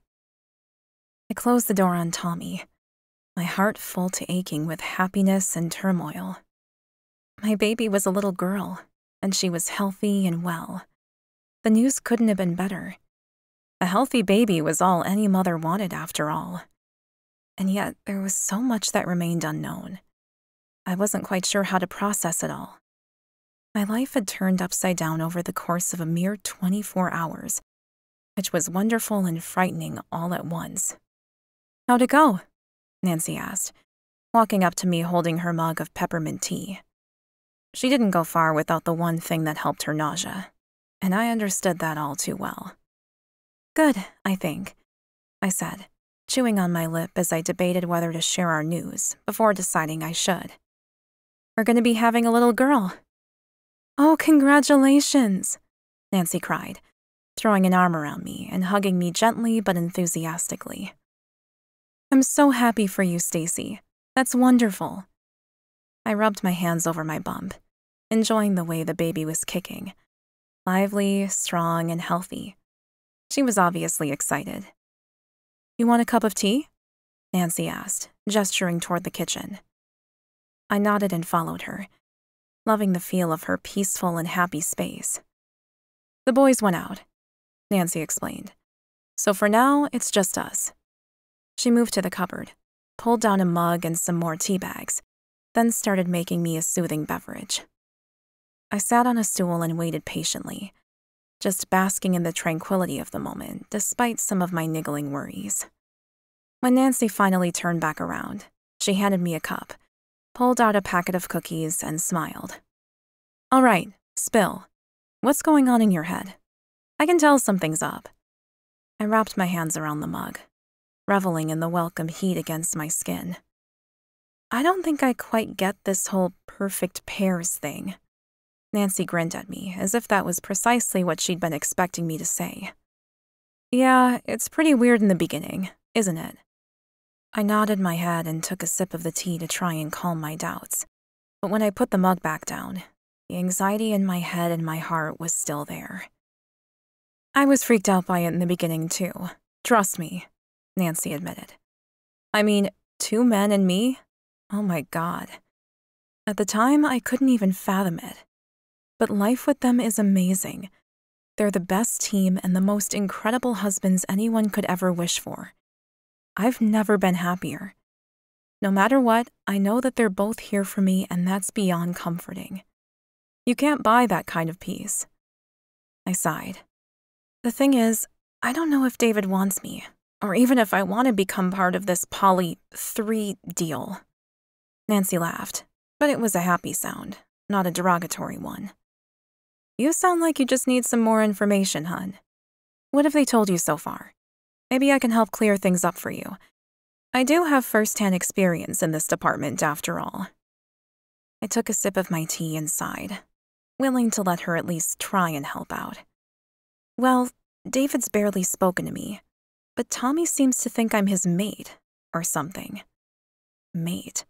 What a weird word to use. Soulmate seemed okay, I supposed. You heard that term bandied about in romantic contexts, in books, movies, and greeting cards. But there was something else, like a hidden meaning behind his words, I could tell. And David's mate too? Nancy asked, her smile growing larger by the second. I shrugged. Well, Tommy thinks so. When I put my hand on David's, he kind of fell down, which had been the strangest thing to witness, but also sort of funny. It had reminded me of those childhood cartoons where someone got hit on the head with a frying pan, making their head spin and their eyes go all googly. Nancy clapped and practically did a little jump of joy, almost spilling her tea. Oh my God, Stacy, that's so great. Okay, so you're both of their mates, and we just have to work out the whole baby being Tommy's and not David's thing. I stared at her. Sorry, what? Hold up. I don't even know if I want David for sure. We haven't even had the chance to get to speak to each other properly. So why does everyone assume that I'll jump into this weird, no offense, poly relationship? Nancy waved her hand, not in the least perturbed. No offense taken. And the honest answer is because you won't find more amazing men on the planet. A perfect pair's devotion to their mate is the stuff dreams are literally made of. You won't find men who will love you more or love your baby more. I don't want to push you one way or another, but there's no way you'll be able to refuse them once they start seducing you. I rolled my eyes at her. Well, obviously, I already succumbed. Just look at me. Tommy had seduced me with a single damn look. A single word. He was still the most handsome man I'd ever seen, though David wasn't far behind. Each of them had their own unique appeal, so it was tough to compare them that way, really. They were sort of, well, complimentary when I thought about it. Nancy put her hand out and tapped the marble counter with her fingernails. I know you're worried and a bit freaked out, but please give them the chance. If you ever dreamed of a happily ever after with a husband, a house, babies, this is it. If you've got the courage to take it. And I think you do. I gulped down the emotions that rose within me. What makes you say that? How can you be so sure? Because you're here, she exclaimed, throwing her arms out wide. You found Tommy against all odds, pregnant and alone. And I know you've got more of a story than you're admitting to, but you can share it all with me whenever you're ready. But my point is, you could have made so many other choices, and yet, with a nudge from fate, you came here. I rolled my eyes again and sighed as I took another sip of my tea. Yeah, fate. She hasn't been so kind to me in the past. My first husband, my old family, finances, and my career. Well, if you stick around, I'm pretty sure you're going to see that you're in the right place. Nancy's smile was cheeky, satisfied, and smug as she grabbed a cookie to chomp down on. Nancy had said if, but I knew full well I wasn't going anywhere. Even if Tommy came to his senses and realized that I wasn't good enough for him, I would be staying in town. My baby, my daughter, deserved a family, and I knew I couldn't give her everything she deserved on my own. I believed in the age-old adage, it takes a village. Life was always better when you had a community of those you could trust behind you. I hope you don't mind, but I think I'm going to go lie down for a while, I said. pushing off the chair and wincing at the pain that shot through my butt. My back was ridiculously sore. I really needed to rest and stretch out. "Go for it," Nancy said, waving at me as I waddled away. "Are you here for dinner?" she called after me. No," I said, holding my belly as it grew heavier with each step. "Tommy's taking me to David's restaurant." Nancy grinned at me.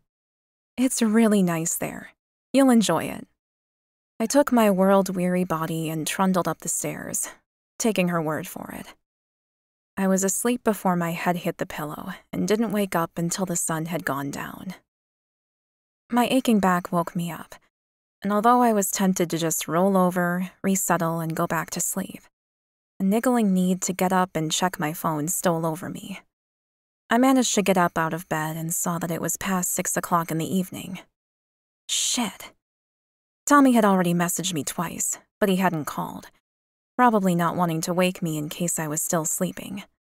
I quickly messaged him back to say that I'd just woken up, and if he could give me half an hour to shower and change, I'd be ready for dinner.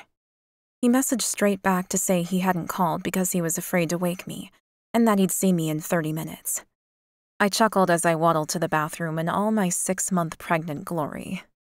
I didn't doubt that when he said 30 minutes, he meant to the second, so I couldn't dawdle. I undressed as fast as my burgeoning form would allow and stepped into the shower. It hadn't escaped my attention that I didn't deserve a man like Tommy. An accomplished, gorgeous man. A freaking doctor of all things. What girl doesn't dream of landing a doctor? And there was a huge part of me that hated the fact that I'd fallen pregnant, and now he had to deal with me forever. I felt guilty as hell, if I was being honest. I just lobbed into his life, and he was expected by one and all to be a gentleman and take me in like a stray kitten. I sighed as the hot water ran over my aching muscles.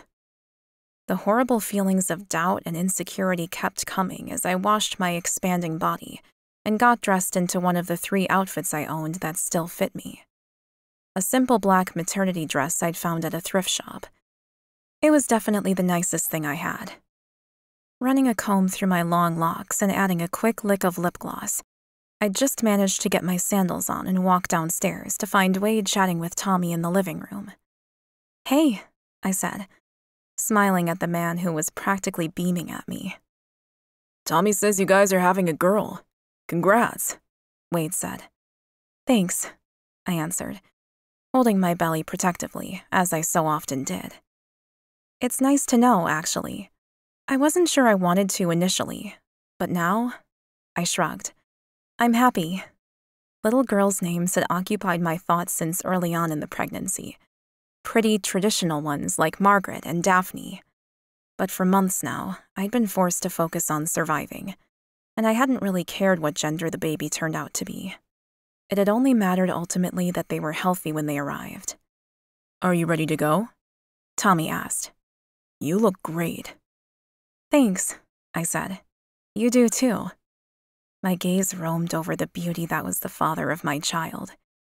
He was wearing a casual white linen shirt and a pair of perfectly fitted blue jeans that made me want to take a photo and put it on a bulletin board for everyone to admire.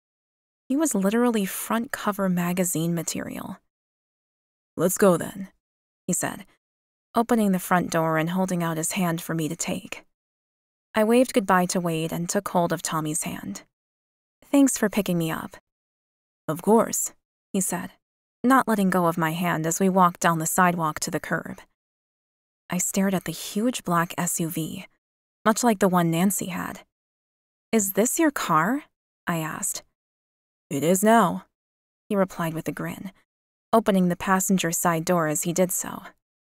"After I dropped you off, I went car shopping this afternoon. I figured we needed something a little more family-friendly."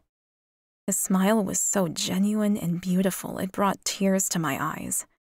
He was already changing and adapting to being a father without complaint or having been asked. He is so amazing. I gulped back the emotions that wanted to unravel me into a blithering hormonal mess and managed an answer. "But it's Sunday. Who was open today?"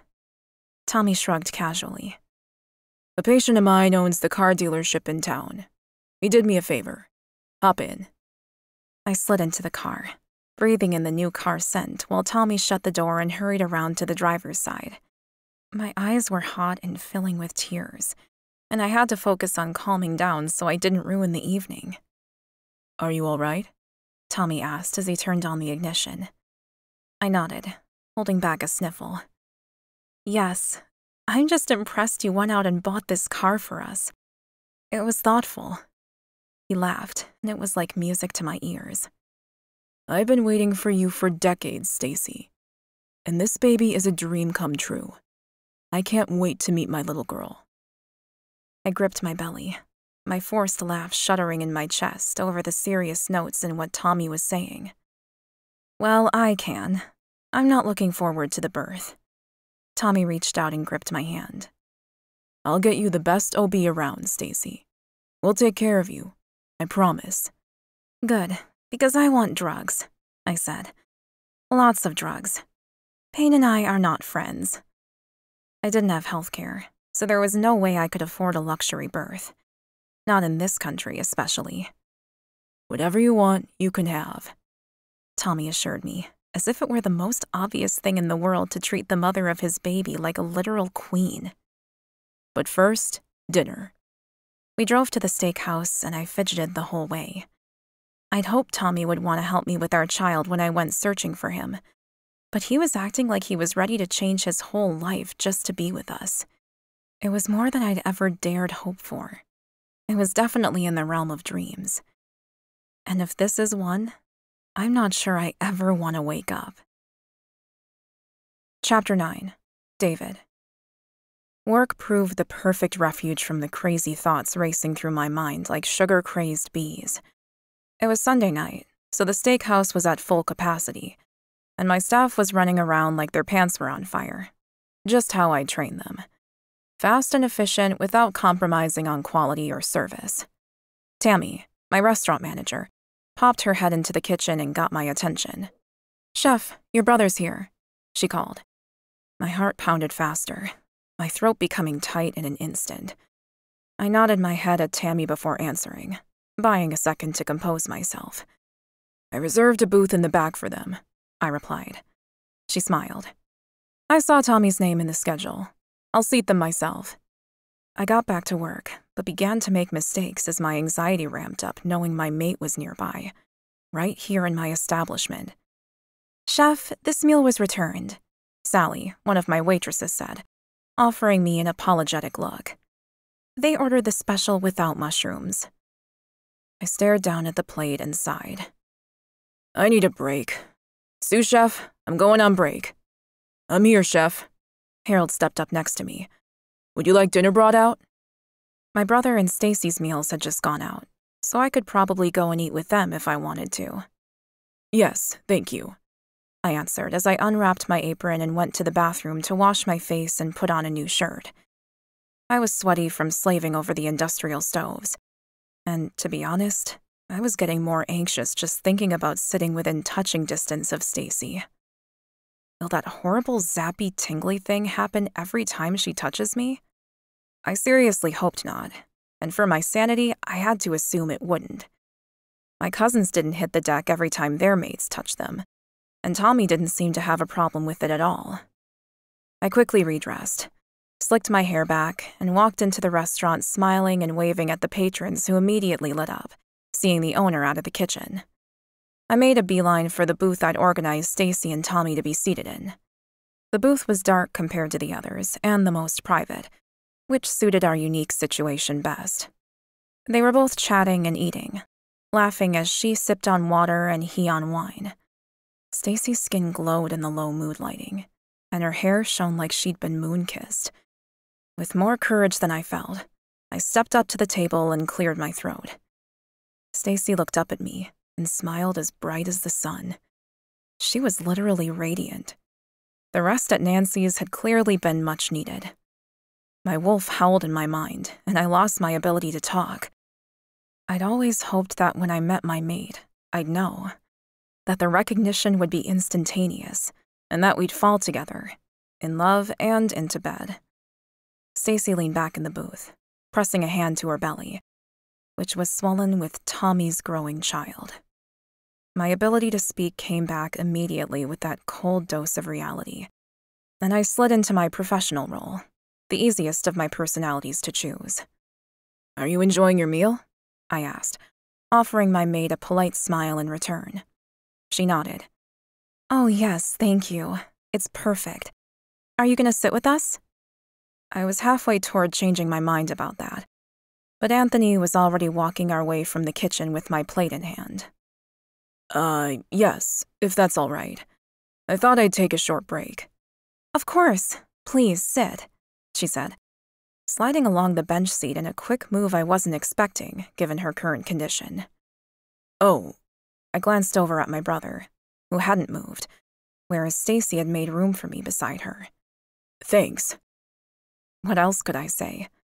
I slid into the booth alongside Tommy's pregnant maid, our maid, and took up the knife and fork that Anthony had placed down for me. "Thanks, Anthony." The waiter nodded and took his leave, dutifully returning to the kitchen for the next round of orders. I took a moment to glance around the restaurant, which was still full and thankfully running well. At least I'd make a good impression with my business. Good. "So, how was the rest of your day?" I asked the table, trying not to stare at Stacy, even though I was aching to do so. "I called Tony and bought a new SUV," Tommy announced. I chewed on my steak, barely tasting it. Tommy traded in his beloved sports car for a family van?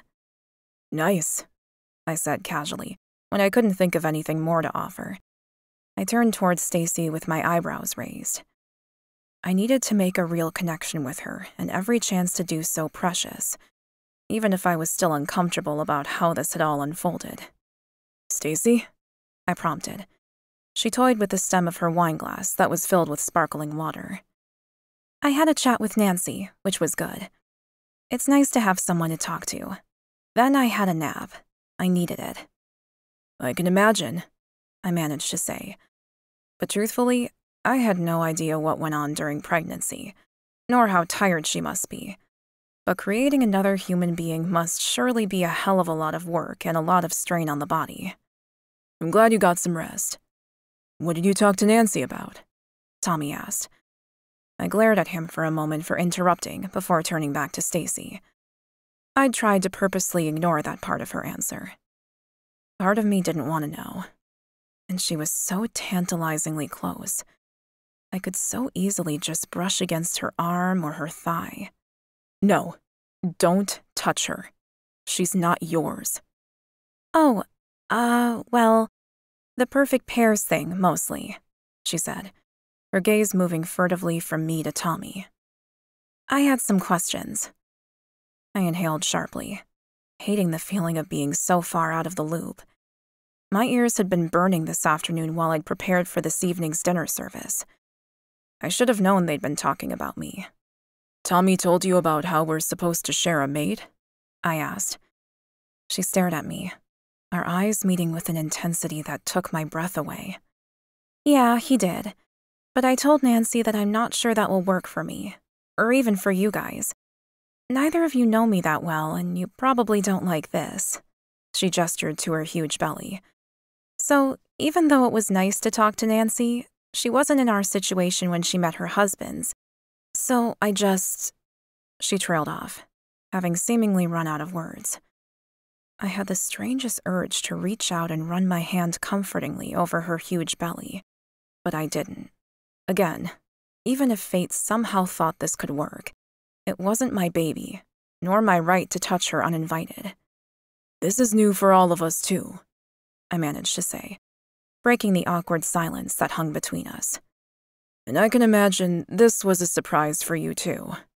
I nodded toward her belly. Tommy cleared his throat loudly, obviously wanting me to reassure Stacy that her pregnancy was indeed wanted. I ignored him. I wasn't ready to alleviate anyone's feelings about what I thought or felt. I didn't even know yet. "It was a surprise," Stacy said quietly, then reached out and gripped my bare forearm where my shirt was rolled up. "I'm so sorry to wreck all your plans." My eyes slid closed on a moan I couldn't hope to contain. Her touch was the balm to my soul I'd been aching for all my life. She didn't let go upon hearing my reaction. In fact, she gripped tighter. The touch wasn't electric like before, but was still stronger than I'd been prepared for. When I opened my eyes, she was staring at me. I didn't respond except to continue staring right back at her, just drinking in her beauty and the serenity she radiated. "It's all true, isn't it?" she whispered, her voice trembling. I could only nod and gulp. My chest hurt, and my immediate response was to try and get away. For some strange reason, my flight instinct was being triggered. Somehow, she seemed to read the play and moved her hand down to my thigh. "Please stay a bit longer." I nodded, turning quietly back to my steak and cut it into small pieces with skillful precision. She's my mate. She really is. Oh my God. But what did that mean? Would I never know her love or affection while my brother married her and they raised their baby? Or would she include me in their life? Would I be part of a true perfect pair? Or would I forever be the third wheel in their relationship? What's the plan now? Tommy artfully changed the subject while my brain imploded, drowning in a sea of questions. "So, Stacy, have you considered any names for the baby?" Stacy turned to look at my brother, but didn't remove her warm hand from my leg. "Sort of. I thought of a few in the beginning, but I'm not really attached to any." "What do you like?" Tommy asked.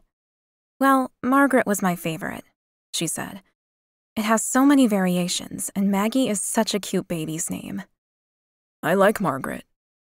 The words were out of my mouth before I'd given them permission to leave my brain. I glanced up to find my brother smirking at me. "What?" I protested. "It's nice." "It is," Tommy agreed before looking back at Stacy. "Perhaps Margaret Rose, or something like that." "Oh, I love that," Stacy gushed, finally moving her hand back to her belly and taking a sip of her water. "That's really beautiful." I missed her touch as soon as it was gone. It felt like a part of me had gotten up and removed itself, leaving me missing a piece. "So, where are you staying?" I asked, trying to sound casual when inside my head things were still spinning in overdrive. "Nancy said I can stay with her for as long as I like," Stacy answered. "I don't want to be a burden, but until I can get a job here—" "You don't need a job," I said, dismissing the notion completely. "You're carrying Tommy's baby, and you need to rest leading up to the birth, and surely for a good long while afterward. You don't need to stress. We'll take care of you." The "we" was unintentional, but Tommy and I had always been a team. I wasn't going to bail on him now. "I don't want to leech off you," she said quietly. "I do have a degree in interior design. I've just never had much chance to use it." I reached for the bottle of red wine and poured myself a glass, needing the fortification. This conversation was already racing down avenues I hadn't planned, and Tommy wasn't helping, sitting there just smiling at me. The smug bastard. "We both own businesses," I said. She could redesign this whole place if she wanted to. I'd never been totally happy with the color palette anyway. "I have this restaurant and Tommy has the clinic. So if you still feel compelled to work later and pursue design, you're welcome to do that in either of our places. Anything you want to do, you can. But for now, you need to take care of yourself and our daughter," Tommy finished for me. I nodded and took a large sip of the wine. Had I just invited Stacy to live with us and be in our lives indefinitely? I finished my steak quickly, then slid to the edge of the booth and stood. I needed time and space to think. Things were moving very quickly, and my instincts were making decisions my brain hadn't had the opportunity to catch up with just yet. "I need to get back to the kitchen, but I'll see you both tomorrow, maybe?" Stacy's eyes were as round as saucers. "I really am sorry, you know. I didn't mean for this to happen. It's not what I had planned." She indicated to her belly again. My heart broke a little when I saw the tears in her eyes. I had to be honest, even if it crushed me to admit it. She didn't deserve my pain as well as her own. I know you didn't, and I'm not upset or mad at you. Not one bit. Then what is it? She asked, sliding her hand along the table as though to reach for me. I smiled at my own ridiculousness. I just wish I'd been a part of it. Meeting you for the first time, and romancing you. If you're meant to be ours, I just feel like I should have been there. That's all. And I'm jealous. I couldn't bring myself to say it, even if it was obvious to everyone around us. Stacy nodded slowly, as if mulling the thought over, and moved her hand back to her belly. I inclined my head in a small bow. Enjoy the rest of your night, and I'll see you both tomorrow. I turned on my heel and returned to my kitchen, where I strived for nothing short of perfection and regularly hit the mark. Unlike everything in my personal life, apparently. Chapter 10. Stacy. Dinner was beautiful, as was David's restaurant. It was extremely sophisticated and high class for such a small town. His declaration that he was upset about having missed out on the early stages of meeting me was heartbreaking. David, despite being a perfectionist and possessing an emotionally intense personality, obviously had the biggest heart. What are we going to do about David? I asked Tommy as we got out of his new car and started the short walk up to the front door of Nancy's house. I'd declined Tommy's invitation to stay at the brothers' home, even though he'd told me there was an empty third bedroom that I could stay in. I just wasn't sure how I'd sleep knowing the only man to ever give me an orgasm was only one room away. Even with my huge pregnant belly, my body wasn't exactly dormant. I still had yearnings, and being around Tommy and David tonight had made me wriggle in my seat more than a few times. It would be embarrassing if I were to make a move, not knowing how they felt about me. Are they simply willing to commit and look after me because of the baby and this predestined perfect pairs thing? Or are they truly interested in me as a lover? Is what I'm feeling even real? What do you want to do about him? Tommy asked in return with a grin. I put my hands on my hot cheeks. Oh my God, this is such a weird conversation to be having with you. Aren't you jealous that I'm asking about your brother? Tommy chuckled and shook his head. Not at all, Stacy. I grew up knowing my wife would be loved by the both of us. It's a natural and normal circumstance to me. I gulped at the use of all those very serious words. Then my own jealousy kicked in. Oh, so you've shared girlfriends before? I ventured. He shook his head again as we slowed to stand on the patio outside Nancy's house. Not at all. Never. We were waiting for you. He reached out and took my hand, drawing me closer. I went willingly into his arms without fear or shame, because it was Tommy. The only place, the only man whose arms I'd ever felt truly safe in. He slid one hand around what was left of my waist, and the other cupped my face. I reached for him, laying my hands on his broad chest, feeling the steady beat of his heart beneath my palms. You are so beautiful, he whispered. Dropping his head, he pressed his lips against mine, kissing me softly. My fingers curled into his shirt as I pressed myself closer, desiring a deeper kiss, more connection, something real. Tommy complied, reading my body language perfectly. His tongue swept between my lips, tasting me and causing me to shiver with anticipation and wanting. I slid my tongue against his, moaning in pleasure. Heat curled in my belly as I moved my hands up to his face, cupping his jaw before sliding them into his hair. My nipples ached, and I wished he'd touch me there. But instead of tugging me into his body and stripping me like I wanted, he pulled back with a gentle smile, his eyes glassy with the same attraction I felt. Damn, I wish you'd come home with me, he lamented, though there was no pressure in his words. He was simply sharing his feelings. I swallowed hard. I wanted him too, but we'd already made it as far as Nancy's porch, and if we were going to follow our attraction to the end that it so desperately desired, I wanted to be better prepared. Maybe tomorrow? I answered with a rueful smile. He nodded. There's no rush. I don't want you to feel stressed or pushed into anything. Besides, Hopefully we've got the rest of our lives, right? I laughed. Right.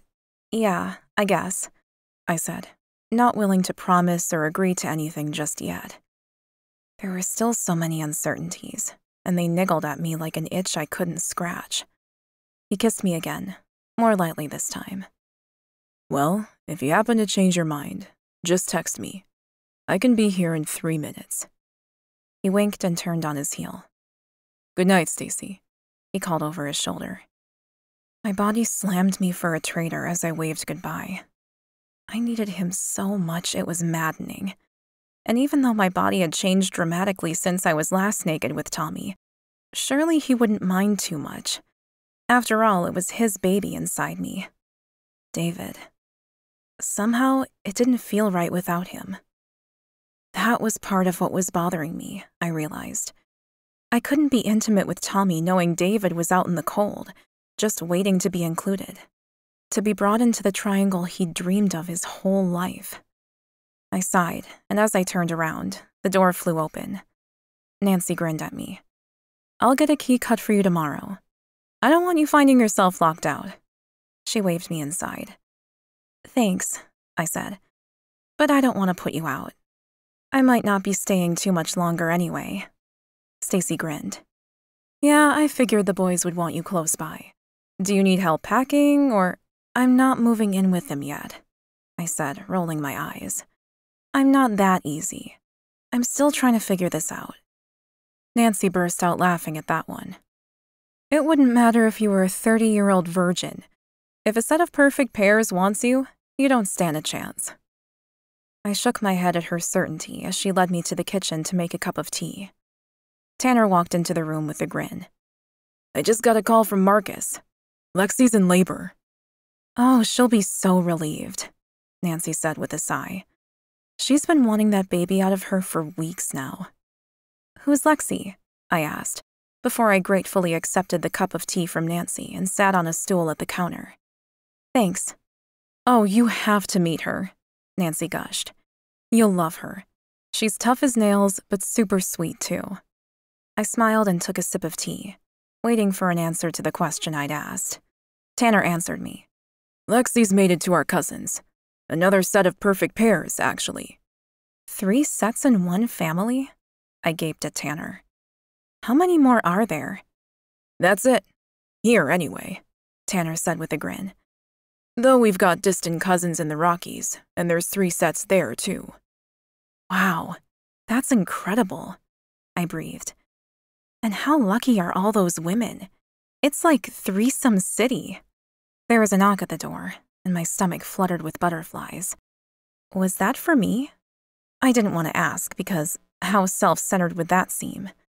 Tanner went off to answer the door because, after all, it was his house. He came back, however, staring at me with a sparkle in his eye. You've got a visitor. I got to my feet, assuming it was Tommy coming back for another kiss, or something more. But it was my handsome chef, dressed in a casual shirt and trousers. Hey, I managed. Hey, David, Nancy called out. You want a drink? Coffee? Tea? Wine? He glanced over at Nancy and offered her a perfunctory smile. Thanks, but I can't stay long. I have to get back to close up soon. Then his dark eyes slid over to me. Can I get a moment with you, Stacy? He seemed anxious, but also very determined. I had a feeling that was how he would often be unless our connection grew. I smiled at Nancy and took my cup of tea with me as I walked toward David. Yeah, sure. I was about to go upstairs to lie down. Do you want to come up with me so I can take my shoes off? My feet are kind of killing me. He nodded, and his gaze flared with heat. I swallowed the squeal that rose in my throat and made my way up the stairs and into my room without glancing backward. The bedrooms here are huge, I said, jabbering away with nerves. There's a full sitting room as well. I pushed open the door and indicated to the 2 lounge chairs. Please, have a seat. I set my cup of tea on the bedside table and sat on the mattress so I could pull off my sandals. As soon as I was done and my feet sank into the soft, plush carpet, I sighed. Oh, that's better. Despite my pregnancy fatigue, I managed to get back to my feet and walk back over to where David still stood, paused in the middle of the room. Are you okay? I asked hesitantly. He moved so fast I didn't see him coming. In the next instant, his hands were on my face, cupping my jaw and holding me close. His mouth was a hair's breadth from my lips, and his eyes were staring straight into mine. I need to kiss you, he said. He wasn't asking permission, that was obvious. But he was waiting. He wouldn't claim me against my will. I melted and couldn't prevent myself from saying the only thing that made sense. Okay. The next moment, his lips were on mine, and I was robbed of breath, reason, and sanity. Oh, God. He tastes divine. My eyes slid closed, and I moaned as pleasure swept through me. David's hands moved to my arms, then down to my waist where he grabbed me and held me tight to his hard body. I wrapped my arms around his neck, running my fingers through his long, silky hair. He broke our kiss abruptly, making me stumble forward and onto him. His breathing was labored, his chest rising and falling. I have to go. Why? I asked, my fingers still digging into his shirt for balance, for some kind of anchor in the storm of passion I'd just found myself in. His eyebrows lowered as he stared at me. I came here to see if you wanted me like you want Tommy. There was only one way I was going to be able to prove to David just how much I actually wanted the man in front of me, a man I'd only met today, who lit my body on fire. I want you, I said, biting into my lower lip. But I'm afraid my belly's going to put you off. Show me, he said. Fear gripped me. Holy shit. This is really happening. But I couldn't back out now. I'd thrown down the gauntlet and I couldn't pick it up again. I took a step back and grabbed my dress, pulling it up and over my head before dropping the fabric on the carpet beside me. I stood before his hungry gaze in only a tiny pair of maternity panties and a bra that barely contained my overflowing breasts. His gaze grew dark as he stepped toward me, unspeaking. His hands went to my belly, cupping both sides of the bump and staring for a moment, as if concentrating, before lifting his gaze to mine. You're exquisite. Then he kissed me again, and I melted into his arms. I wanted him so much, but how could I be with David while Tommy was at home? I turned one brother down tonight only to become entangled with the other. Are there rules about this? David's hand slid down between my thighs, and my knees buckled as his fingers slid over the crotch of my panties. He caught me, his erection pressing against me. Damn, I need you, he said, then tugged me toward the bed. He threw back the covers and knelt down so he could peel my flimsy underwear down my pale legs. I stepped out of them, then undid my bra, letting it whisper off me and to the floor with a great sigh of relief. David rose to his feet again. Lie down, he whispered. I did what he wanted, all the while wishing he'd get naked too. I yearned to see him in all his hard, muscular glory. He kicked off his shoes and peeled the shirt from his body. The breath caught in my throat as I stared in awe and desire at the skin he'd revealed. You're so beautiful, I gasped. He smiled as he climbed onto the bed beside me, his pants still on. Not like you. He all but purred, his voice husky with desire as he set his lips to my sensitive breast. Can I handle two beautiful, strong, and fiercely protective men? But the instant he sucked one rosy pink nipple into his mouth, any remaining worries about perfect pairs or threesomes flew from my mind. Then his hand slid back between my thighs, and I was lost. Nancy was right. Between Tommy and David, I was a goner, and their touch felt nothing but right. Chapter 11. David. My wolf howled inside my mind as my senses were overwhelmed by my mate's scent. Her breasts were huge and so luscious, the mere sight of them made my mouth water. I set my lips on one of her nipples and suckled her. "Just having a short chat, huh?" they joked with a knowing look. I saluted them with a grin and left, knowing what I needed to do now. I had a restaurant to close up. Then I was heading home to speak to my brother. Together, just as we'd always done, we'd sort out what we were going to do to get ourselves out of this mess and onto a path of healing and unity for our future, our impossibly stunning mate, and our beautiful little girl. Our dreams have finally come true. Chapter 12. Tommy. I was in bed but not asleep when David finally arrived home. I'd tried to rest, but my brain just wouldn't stop spinning. I heard the front door open and I got up, sliding on a pair of flannelette pants. Within a minute, there was a knock on my bedroom door. "Coming," I said, opening the door to my brother's back. He was already walking away toward the kitchen, so I followed, glad he wanted to talk in a common area. David was standing with 2 glasses and our favorite bottle of whiskey in the dining room, his expression a mix of fleeting emotions. "We need to talk," he said. I reached out and accepted the half-filled tumbler from him gratefully. I needed a stiff drink for what was coming. I could feel it. Something was up, and things were about to get serious. "Yeah, we do," I agreed. David tossed back his entire drink, sculling the whiskey and wincing as the alcohol burned down his throat. "I want Stacy too," he managed in the aftermath, his gaze intense as fuck. My eyebrows flicked upwards. Holy shit. That wasn't what I'd expected him to say. Yeah, of course. I assumed you would when you came to your senses." My gut twisted with the thought, even though I should have been ready for him to feel this way. I'd always known we'd share our mate, but I couldn't deny the secret joy that had sprung from Stacy being all mine, even just for a little while. "It fucking hurt that you found her and slept with her without me," my brother admitted. "I don't want to sound like a damn pussy, but it did. I hated the idea that you just stormed ahead into your new life without me. We were meant to be a family. You and me and our mate. It was always supposed to be something we did together, not separately."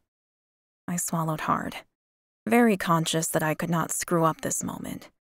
My twin was being real, and he needed my reassurance, not my petty jealousy.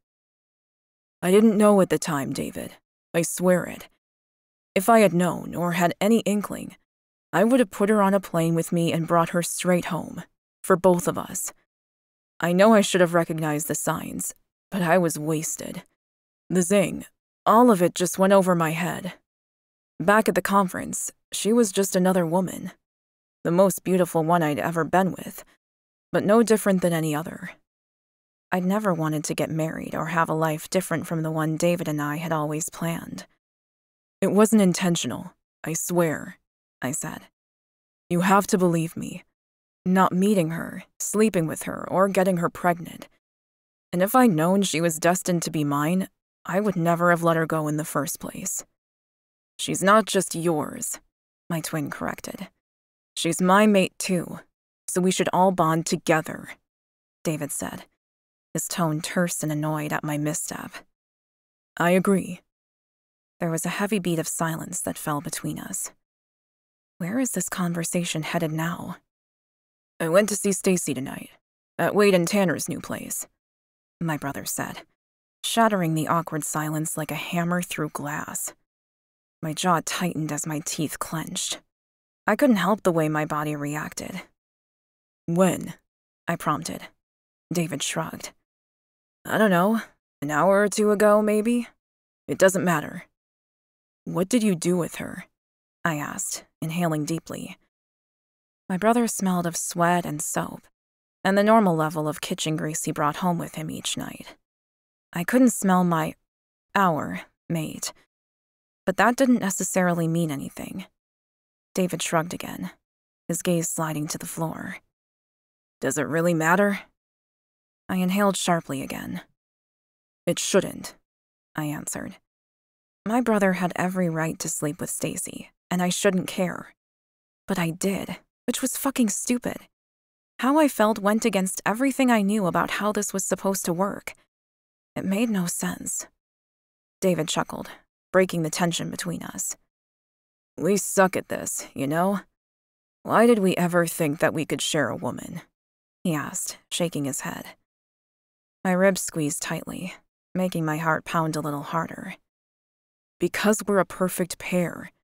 This is our fate, brother, I emphasized. It always has been. David poured himself another generous serving of whiskey and took another sip with a grimace.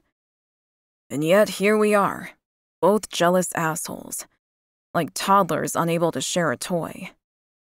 I took another slug of my own whiskey, and it burned hotly down my throat, proving a great distraction from the strange trembling in my heart. You believe me, don't you? That I didn't know Stacy was my mate when I met her, right? David stared at me. How is that even possible? I mean, I know you say you were wasted, but... I groaned, annoyed at my own weakness and stupidity. I was blind drunk.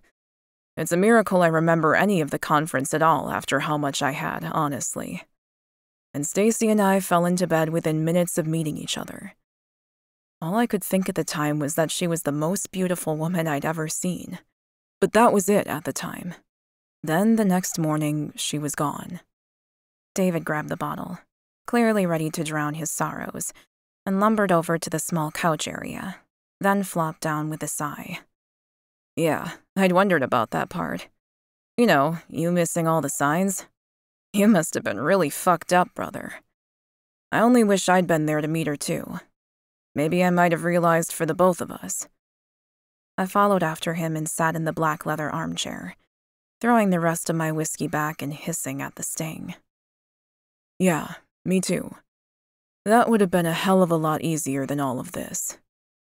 We sat there for a moment in a quiet state of tentative peace. But I had to know what had happened between Stacy and David. Even though it made no sense for me to continue to feel jealous. I'd already not only had sex with Stacy, but gotten her pregnant to boot. So if David had sealed the deal tonight, so to speak, how could I even dare complain? I want us to be a throuple, don't I? I didn't mate with her tonight, David said suddenly, as if reading my mind. I wanted to, but I didn't. Well, he'd evidently done something with her. That much was obvious. But now, the what wasn't the question I wanted to ask anymore. What I really needed to know was, why not? I asked, my brow furrowed. David sighed deeply and leaned back against the couch cushions. Because it felt wrong. We're meant to be a family, Tommy. And you might not have known she was our mate when you met her, but I do now. She's mine, she's yours, she's ours, and that should be celebrated together. We need to do this right, for our girls and for our future moving forward.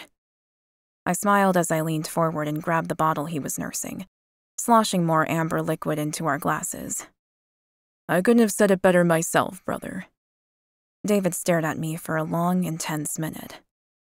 We found her, Tommy. We've got her. Finally. Now. Already, and I can't believe it.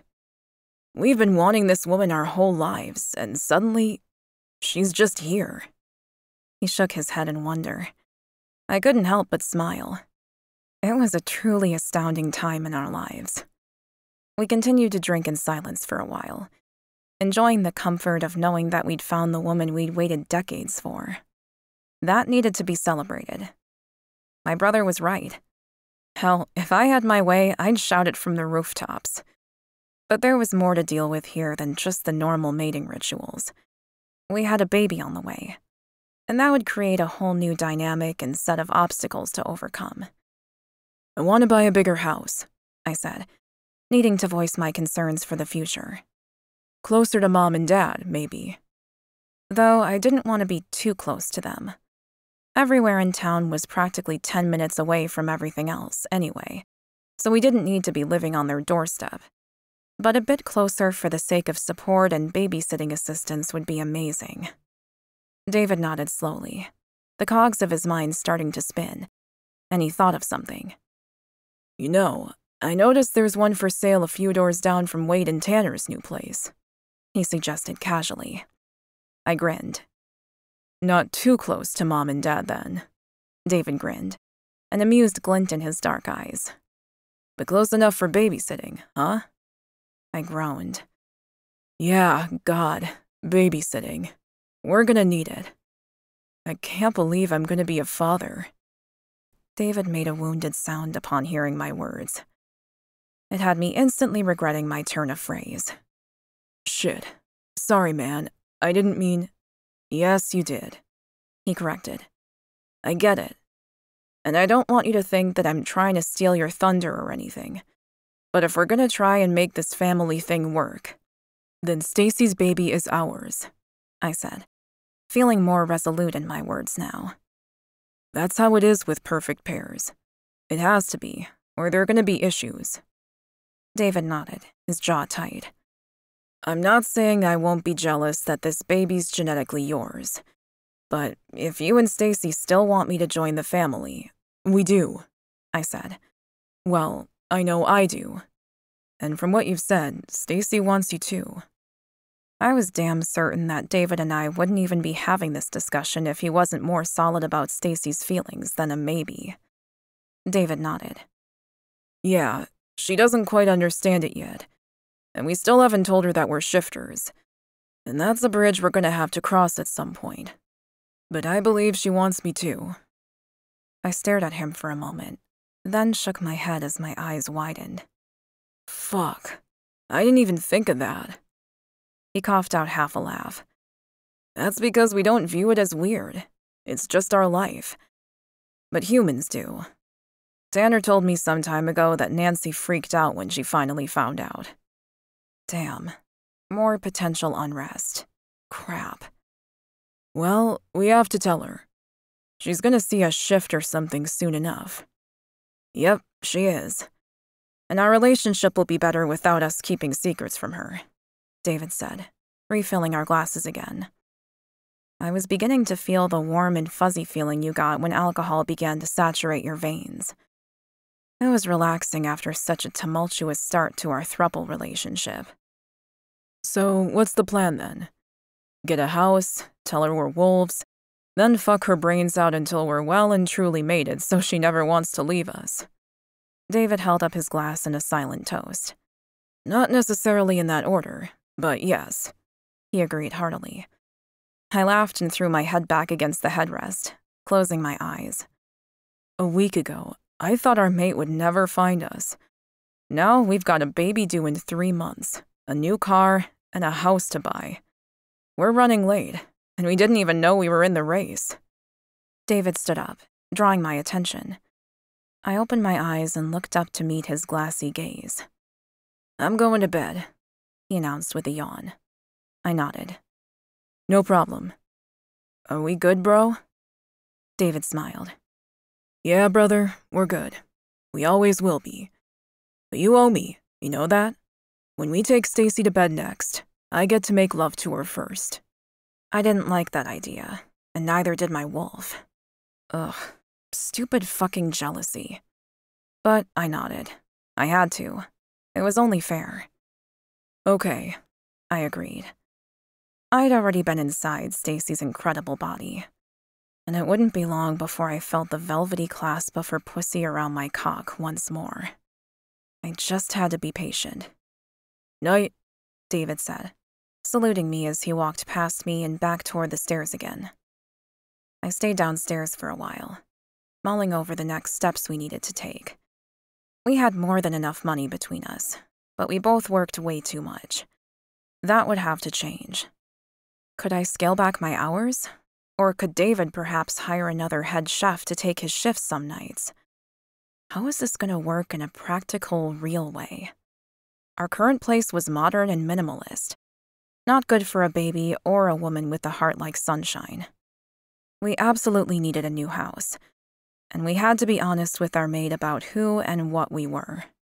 David was right yet again.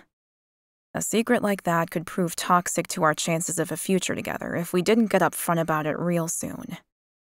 It can't go too badly, surely? She'd taken everything in stride so far, and Nancy and Lexi had gotten over the shifter issue successfully as far as I knew. No doubt Stacy would be good with our true identities in no time.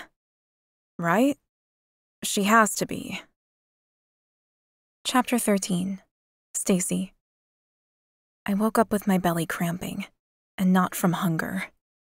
Ow! I moaned as I gripped my baby bump and forced myself to take some slow, steady breaths. No. Please no. I can't be in labor. She isn't ready yet. I lay perfectly still, hoping and praying for the pain to go away. Despite my best efforts to remain calm and soothe my body, the cramps only increased in their severity. I cried out, rolling over and reaching out for my phone. I punched the screen to find Tommy's number and pushed call. My breath shuddered out of me as I focused on keeping myself calm. Good morning, beautiful. Tommy's smooth voice flowed through the phone. How'd you sleep? But there was no time for pleasantries. Not now. I'm cramping, I blurted, unable to hide my fear. I'm scared. Another groan of pain tore from my lips, and my brows furrowed deeply as I grimaced through the uncomfortable sensation. I don't know what's happening. Stay there. We're coming, Tommy answered and hung up. I threw the phone across my bed to sob in fear. What would this mean for us if the baby came now? Would she survive at just 26 weeks? Could she? My door flew open and Nancy ran in, dropping to her knees beside my bed. Are you okay? What's happened? Tommy just called me. The boys are on their way here with the ambulance. I'm cramping, I whispered, hot tears spilling over my cheeks as my baby rolled and kicked, causing another painful wave of spasms. I think I'm in labor, I sobbed. Nancy held my hand until the ambulance arrived, for which I was eternally grateful. I felt so alone and frightened. Thankfully, Tommy was what seemed like mere moments behind them. He assessed me, found that I wasn't bleeding, but advised I go straight to the hospital regardless. He swung me up in his arms like a real-life hero and carried me down the stairs. How he did that with my current weight, I'll never know. But in the sea of uncertainty and pain, Tommy was there, kissing my head and promising me that everything was going to be okay. I traveled in the ambulance with the two paramedics while Tommy followed in his own vehicle behind us. Dr. Bailey is a great doctor, one of the paramedics said. I gasped and groaned as another wave of contractions hit me without mercy. I have no doubt, but he's not my doctor. He's the father. I'm sure the female paramedic reacted to my news, but I was too invested in what was going on inside my belly to notice. My entire world had narrowed down to my body and the little life that was kicking up a storm far too early for comfort. They wheeled me inside on a gurney, and David was there waiting for me, pacing the entrance with a look of stoic concern on his face. He came straight over and grabbed my hand as they pushed me into a sterile white room. David, I'm scared, I whispered to him, my voice shaky and my heart in my throat. I can't lose her. Tears silently spilled down my cheeks, dampening my hairline, betraying just how petrified I was. He gripped my hand tight and stared down at me, his dark eyes intense but steady in the sea of drama. I've got you, he promised. And you won't. Don't even think that. We won't let it happen. The ER doctors gave me some drugs to slow down or hopefully stop the contractions altogether. Then they followed up with an ultrasound and some blood work before committing me to bed rest until further notice. David stayed with me for hours, just holding my hand. And although he said very little, his presence comforted me in ways no words could have. Hey, Tommy said, walking into my room unexpectedly, brandishing a clipboard. How are you feeling, Stacy? I wriggled carefully to sit up higher in bed before I cradled my belly with both hands. I ignored his question. It was the least of my concerns. I only cared about our baby, our little girl.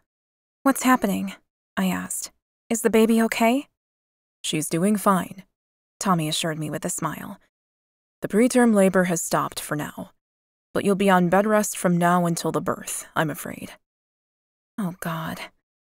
I blanched at the thought, and my mind whirled with panic.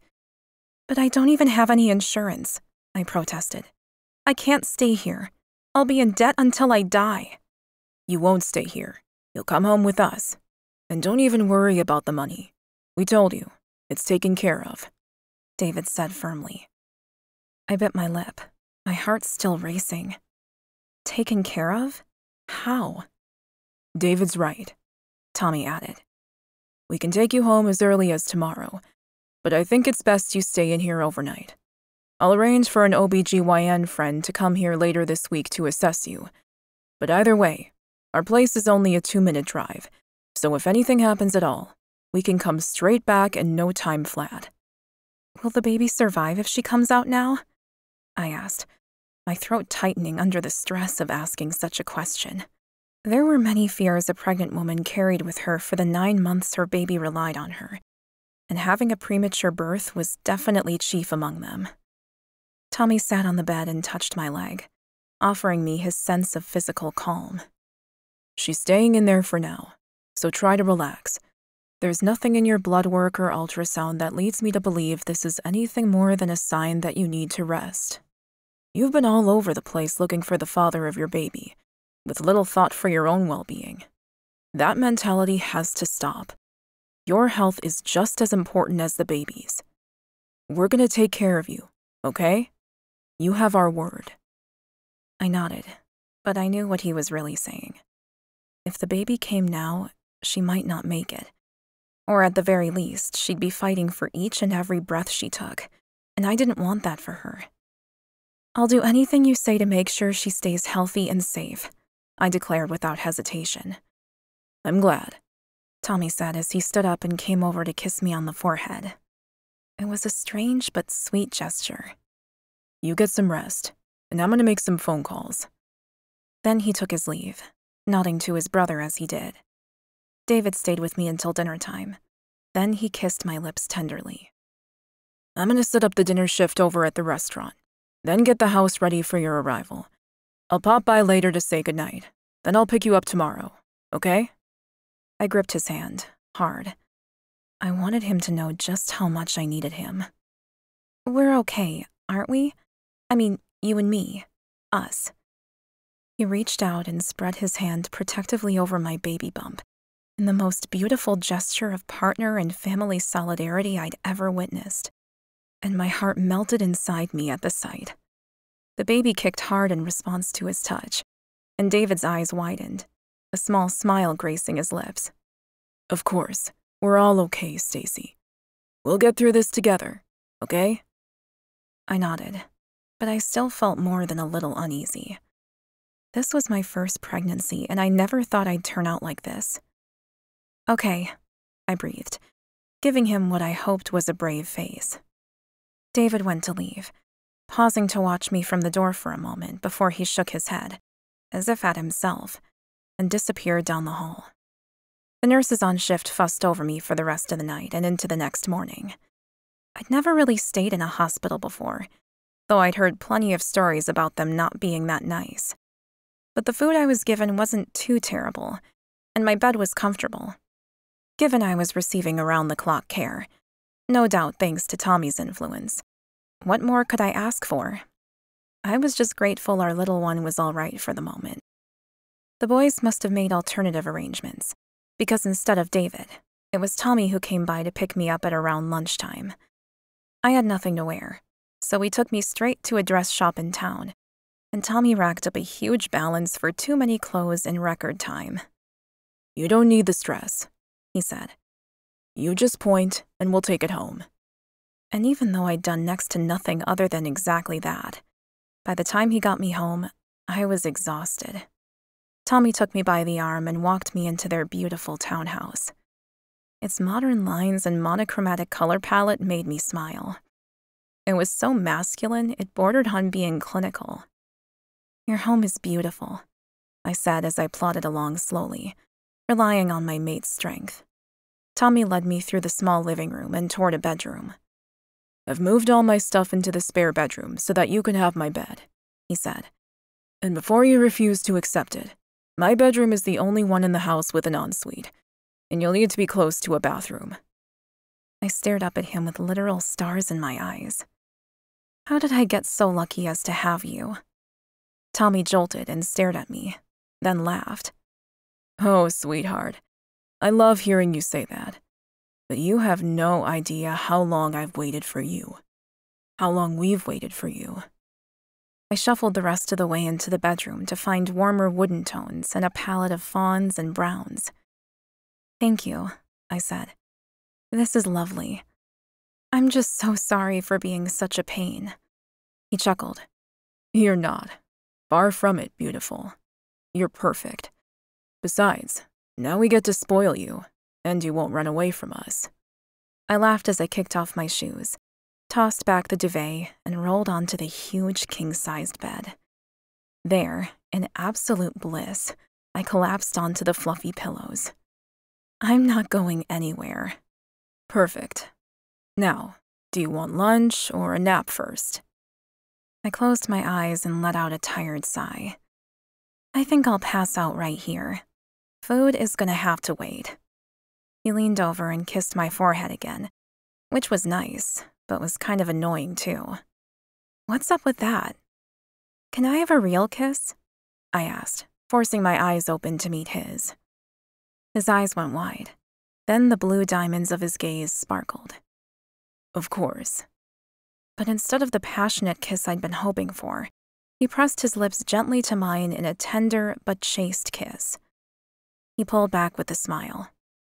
Now get some sleep. I have to pop into the clinic for a while, but David will be home soon. We've moved shifts around as much as we can this week, but we'll be out a bit still. I'm sorry. Short notice and all, but next week will be better. I pulled the duvet up closer to my chin, feeling warm and safe for the first time in a long time. Thank you, Tommy, for keeping me and the baby safe. I'll never forget this. He kissed my cheek this time and lingered to whisper in my ear. That's what I'm here for, beautiful girl. Now rest. There's food in the fridge and I'm only a 3-minute drive away if you need me. You only have to call. I smiled and nodded my thanks as he left. Everything went quiet and our baby girl shifted inside of me. I couldn't help but smile. I'd been so afraid yesterday, of losing her, of losing everything. But now I was safe, and so was she. Tommy might be leaving for work, but David would be home soon. And regardless of where either of them was at any given moment in time, I knew we had each other and that they'd take care of me. I think I'm really starting to believe it. After so long a journey and a little more pain than my fair share, things were finally working out. And with that thought in mind, peace stole over me, and I allowed my eyes to close and gave in to the alluring promise of sleep. Chapter 14. Stacy. The next month just flew by. Between specialist appointments, including scans and regular baby measurements, due in part not just because of my premature labor scare, but also my significant weight loss, not to mention a ton of movies and sleep, I was solidly occupied despite being put on strict bed rest. The boys made sure that someone was with me most of the time, so between them, Nancy, and Lexi, I always had someone to keep me company. Our daughter was growing well, proving herself to be a tough little girl, and we'd officially hit 30 weeks. The elation I felt knowing that our baby had immensely better odds of survival if she was born now was immense. Her lungs were developing quickly, preparing her for the world beyond my womb, and thanks to the OBGYN I'd seen this morning, I was looking forward to my evening. What do you want for dinner? Tommy asked when he arrived home after his day shift. I was thinking, steak maybe? I grinned at him from my comfy little nest on the couch. Sounds perfect. The boys cooked a lot of meat. They almost ate like freaking carnivores and had the appetites to boot. But considering my low iron levels, I was grateful. I turned toward the kitchen with one thing on my mind. Tommy was busy pulling out potatoes and various fresh salad ingredients. I licked my lips and cleared my throat. So, do you think we could maybe spend some time together tonight? I asked. His dark gaze flicked up to meet mine, his brows furrowed. Don't we always? David is coming home tonight too, yeah? It was a rare evening when they were both home and I was still awake. Tommy nodded. Yeah, why? You got something special planned? He ventured. Butterflies flicked their wings up inside my belly as I slowly smiled at him. Yes, I do, as a matter of fact. It had been too long since we'd been intimate. The boys routinely took turns sleeping beside me in bed, and while they were affectionate and loving, neither of them had done more than give me a chaste kiss on the lips in the past month, and it was driving me crazy. Especially David. I sighed. He was kind as always, but there was something about the way he held himself in control all the time that reminded me of a caged lion. There was restrained power there, and I so wanted to see him unleashed and allowed to go wild. David arrived home half an hour later, and we ate our delicious, fresh meal together. I was practically bouncing with energy after an earlier nap during the day, but I also knew that my energy was limited and struck infrequently. So I needed to act quickly and seize this precious opportunity before it faded, and I was relegated to another night of sweet snuggles. David was talking about work and their extended family at length, but as soon as he stopped to take a breath, I jumped in, seizing the night as it were. "Can you both sleep with me tonight?" I asked, waiting with bated breath for their response. Tommy and David shared a worried look, then turned toward me, unspeaking. "Is it my size?" I asked when the silence dragged on, putting my hands around my huge belly defensively. "Are you both repulsed by me now?" Thanks to the no-stress lifestyle, couch time, and likely too much food, I'd put on a stack of weight. I had the big belly, of course, but now my boobs and ass were having a competition as to who could get biggest fastest. No, of course not," Tommy said, reaching under the table to touch my leg affectionately. We agreed. We're trying to keep you and the baby as safe as possible until the birth, and even then, you'll need a reasonable amount of time to heal. And to be honest, we're worried that putting us all together will just encourage—" "Good," I interjected, my hope returning. "Dr. Mayer told me this morning I'm healthy as can be, and I can go back to regular everyday duties as well if I want. Cooking, cleaning, sex." David coughed to clear out his throat. "We've already got a cleaner, sweetheart, and I like to cook for us." I grinned at him. "Then sex it is. If you guys want to, that is." Chapter 15. David. I was the first to wake up the next morning following our throuple union, but I didn't dare move in case I woke up my twin and my maid. Stacy's head was on the same pillow as mine, and when I opened my eyes, I could see her beautiful face right there in front of me. Her luscious lips were pink and parted as she softly snored, and her eyelashes fluttered ever so slightly as she dreamed. I ached to reach out and cup her cheek to tell her how much I adored her and how grateful I was that she had finally come into our life, but I didn't. Such declarations of love could wait for a more opportune moment. Instead, I chose not to interrupt her and simply let her sleep. Watching her, emotions I'd never felt before cascaded over me, making me feel whole for the first time in living memory. Tommy's head popped up from behind Stacy's halo of golden blonde hair, and my brother smiled in a way I'd never seen him before. He wore a satisfied and happy expression that told me he was feeling exactly the same way I was this morning, completely fulfilled. Stacy began to stir and rolled onto her back, groaning softly as though in pain. Then her eyes fluttered open and she smiled. "Good morning, boys." "How are you feeling?" I asked quickly, sliding my hand over her swollen belly, loving the feel of her warm flesh shifting and moving as our child rolled and kicked from within. "Great," Stacy said brightly, then groaned. "Oh, our little girl sure is getting too strong for my ribs." A flush of heat filled my face as strong emotions filled my heart to overflowing. I still had brief moments, even now, where my insecurities got the better of me, and I feared that Tommy and Stacy would leave me out once their daughter was born. Then came the question that plagued me most. Should I hold back and remain reserved in case they do? I wasn't the baby's father, after all. Not until Stacy declared it so, and I hadn't heard those exact words from her mouth just yet. My stomach grumbled loudly with hunger, and I rolled out of bed. "Back soon," I said, before going to the bathroom to use the toilet and get cleaned up. When I returned to the bedroom, I was struck with a sudden desire to cook. I needed something hearty and homemade after last night. That was for damn sure. And no one else cooked like me. "Shall I make French toast this morning, or would you like something else?" I asked, still standing naked in all my glory. "Oh, yes, French toast, please," Stacy said, excitement clear in her voice. It always pleased me and put my mind at ease when our mate's appetite was strong. It was good for her and the baby. I grinned to myself as I left the bedroom, not sure what they would do in my absence. But to be honest, I didn't care after what we'd shared last night. Over the course of our lives together, I would have my fair share of alone time with our maid. And Tommy would too. I couldn't continue to be jealous. I had to rein it in as best I could and just go with the flow. Menages were difficult to navigate at the best of times, from what I'd heard. So we'd all just have to be as open and honest as we could be and hope for the best.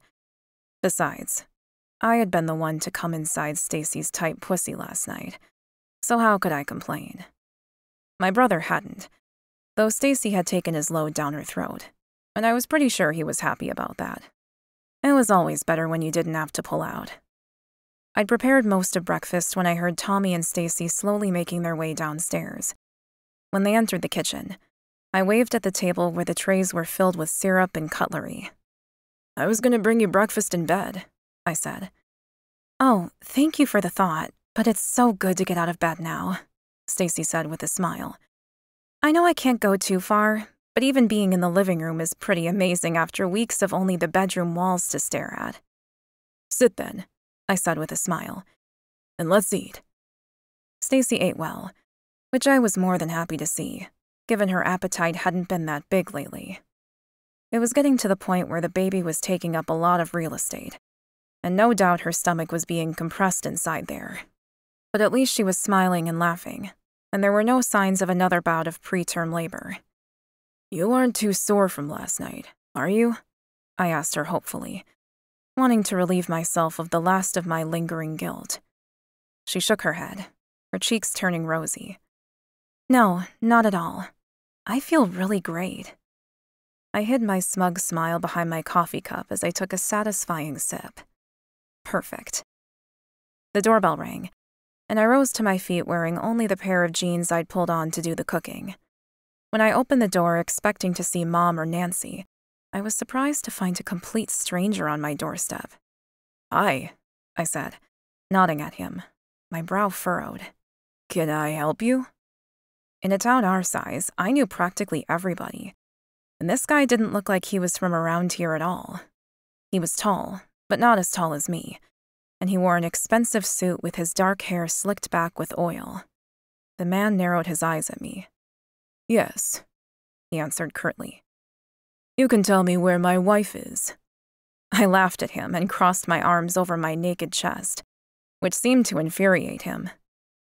"I have no idea who your wife is, stranger, so I doubt it." His nostrils flared.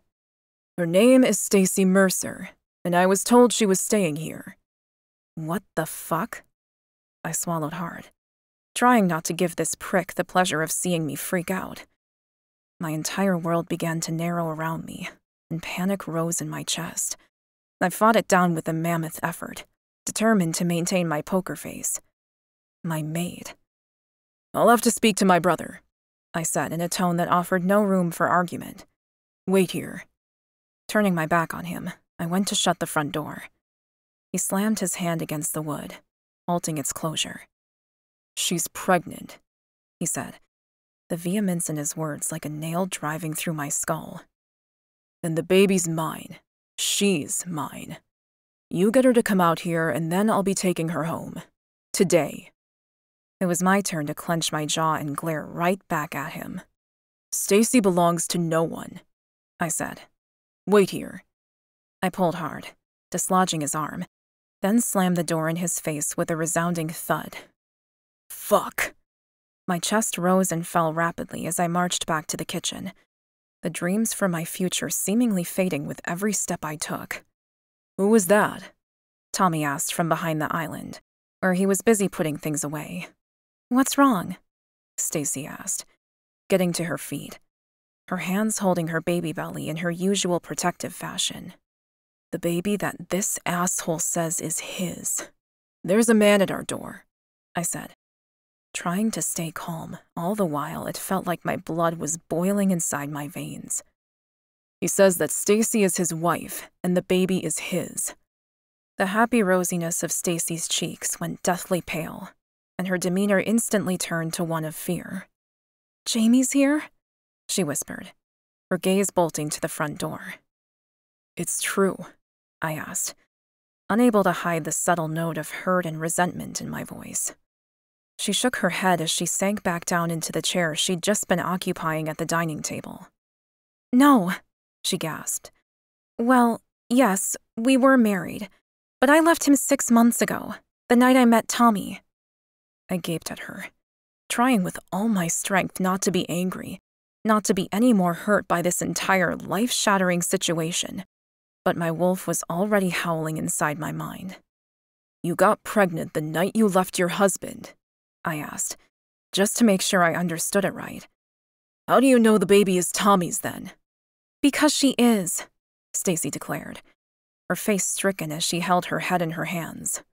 Tommy walked around the island bench. "Let's just all remain calm. I knew that Stacy had been married previously and had left just before she met me. The night she met you, Tommy. Which means the baby could legitimately be his or ours, right? How do we know?" Tommy glanced at Stacy. "Well, technically, with the timing, depending on whether she was still sleeping with her ex-husband." "I wasn't," Stacy cried.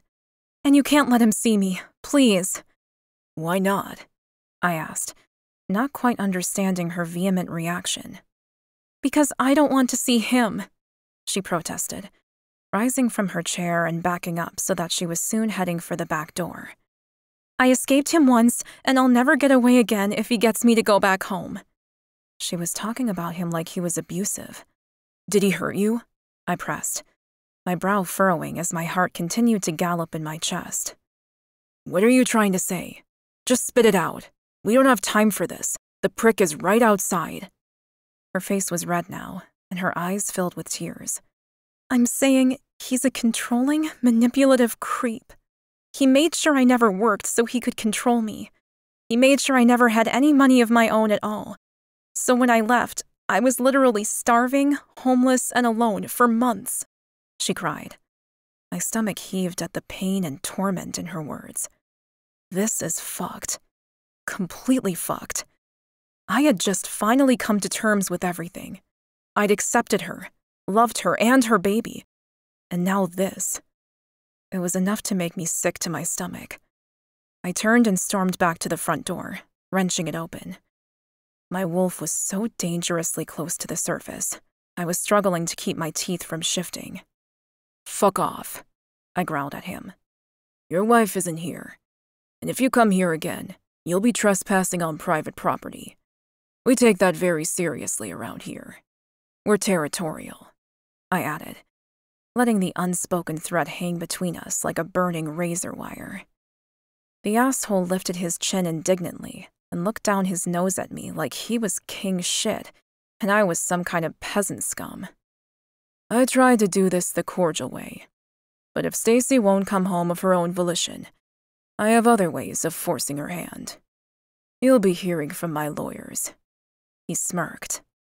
A savage growl ripped through my vocal cords, crippled by my rage and doubt, all the while amplified by my pain and frustration. Stacy's ex, Jamie, jumped back, startled, his eyes wide, the look of surprise on his face breaking his carefully constructed veneer of perfection. I slammed the door in his face for the second time in 5 minutes, just as I lost my fight to my inner wolf and shifted right there and then in the pristine foyer of my damn home. In the place of David the man stood David the wolf, and he was pissed. Big time. Well, fuck. That's certainly one way to bring up the shifter conversation. Chapter 16. Stacy. I couldn't believe he'd found me. I couldn't fathom why he'd even come. Jamie was a power-hungry, selfish, abusive, controlling asshole, and I was shaking like a leaf knowing he now knew exactly where I was after all these months. "He's gonna take me," I stuttered to Tommy as he put an arm around my shoulder to prevent my escape toward the back of the house. "I don't know how he found me." My world had turned upside down in the blink of an eye. One moment I'd been blissfully happy and was finally feeling like I wasn't in a dream, but that I'd actually found my real nirvana. Now, I was in hell again. But even worse, my beautiful world was being ripped away from me with each passing second. It didn't escape my notice how upset David looked about all this. Thankfully, Tommy was acting a lot more calm and rational. "I have to sit down," I breathed, staggering over to the chair at the dining table and dropping into it with a thump. The baby was squirming up a storm in my belly, no doubt reacting to my emotions, and my heart was pounding in my chest like I'd just run a fucking marathon. Who was I kidding?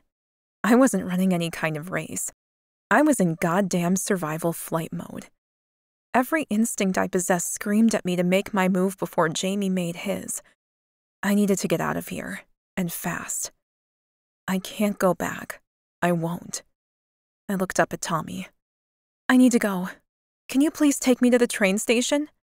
Tommy sat down and reached out for my hand, his gaze earnest and placating. "Hold on a second, Stacy. Take a deep breath. You're not going anywhere." "I have to," I said, my growing panic evident in my shrill tone.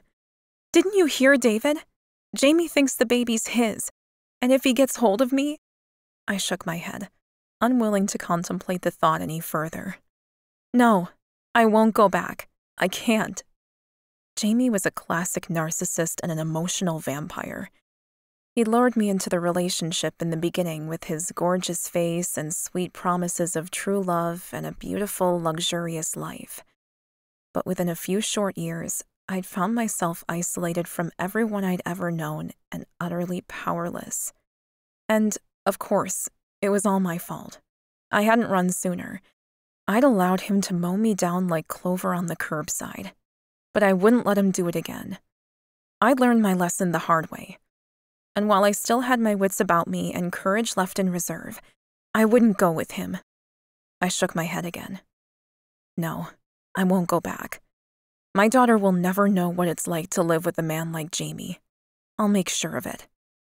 A soft growl that sounded just like a dog's caught my attention. It seemed almost pained or upset, and far too close for comfort. "Is that coming from inside the house?" I asked, gripping my belly tightly, as though I could save my baby from everything that was going on out here. "Oh no," Tommy muttered. "Fuck it. I knew this was gonna happen." He got up and walked over to the doorway that led into the foyer. "You idiot," he admonished. Who was he talking to?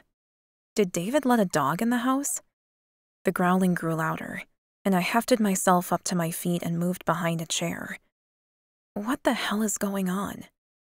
Tommy glanced back at me, his expression apologetic.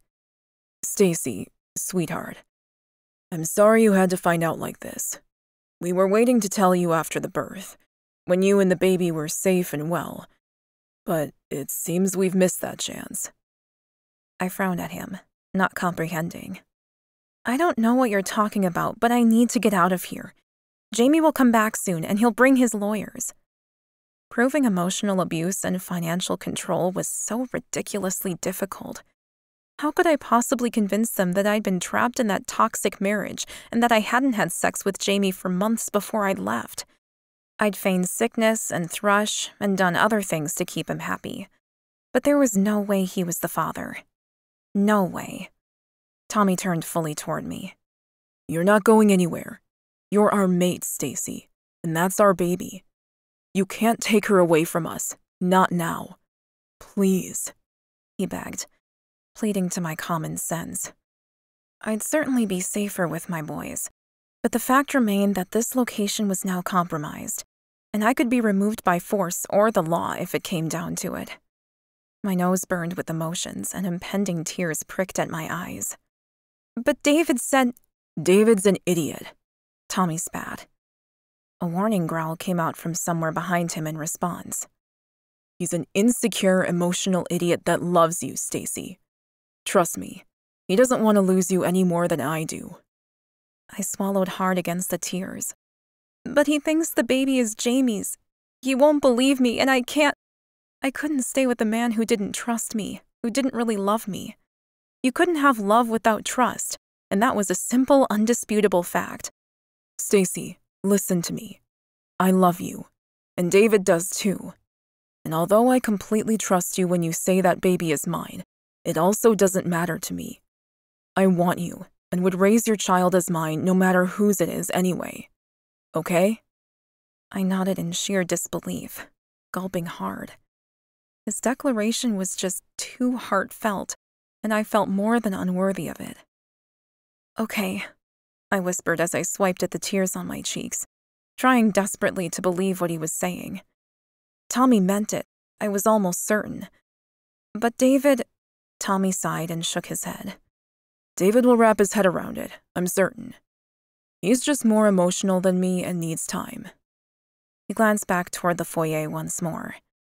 Which brings me to the only secret we still have to reveal to you, and you might want to sit down for it. But Jamie— I lifted my hand to indicate that he might come back. Why is he not taking this seriously? He doesn't know Jamie like I do. Tommy just smiled, a sinister gleam in his gaze. Let him try to take you. I'll call our pack and they'll be here in minutes. Hell, Lexi will be on her motorcycle chasing him out of town as soon as she finds out what you've been through. I took another deep breath, trying to calm the racing of my poor heart.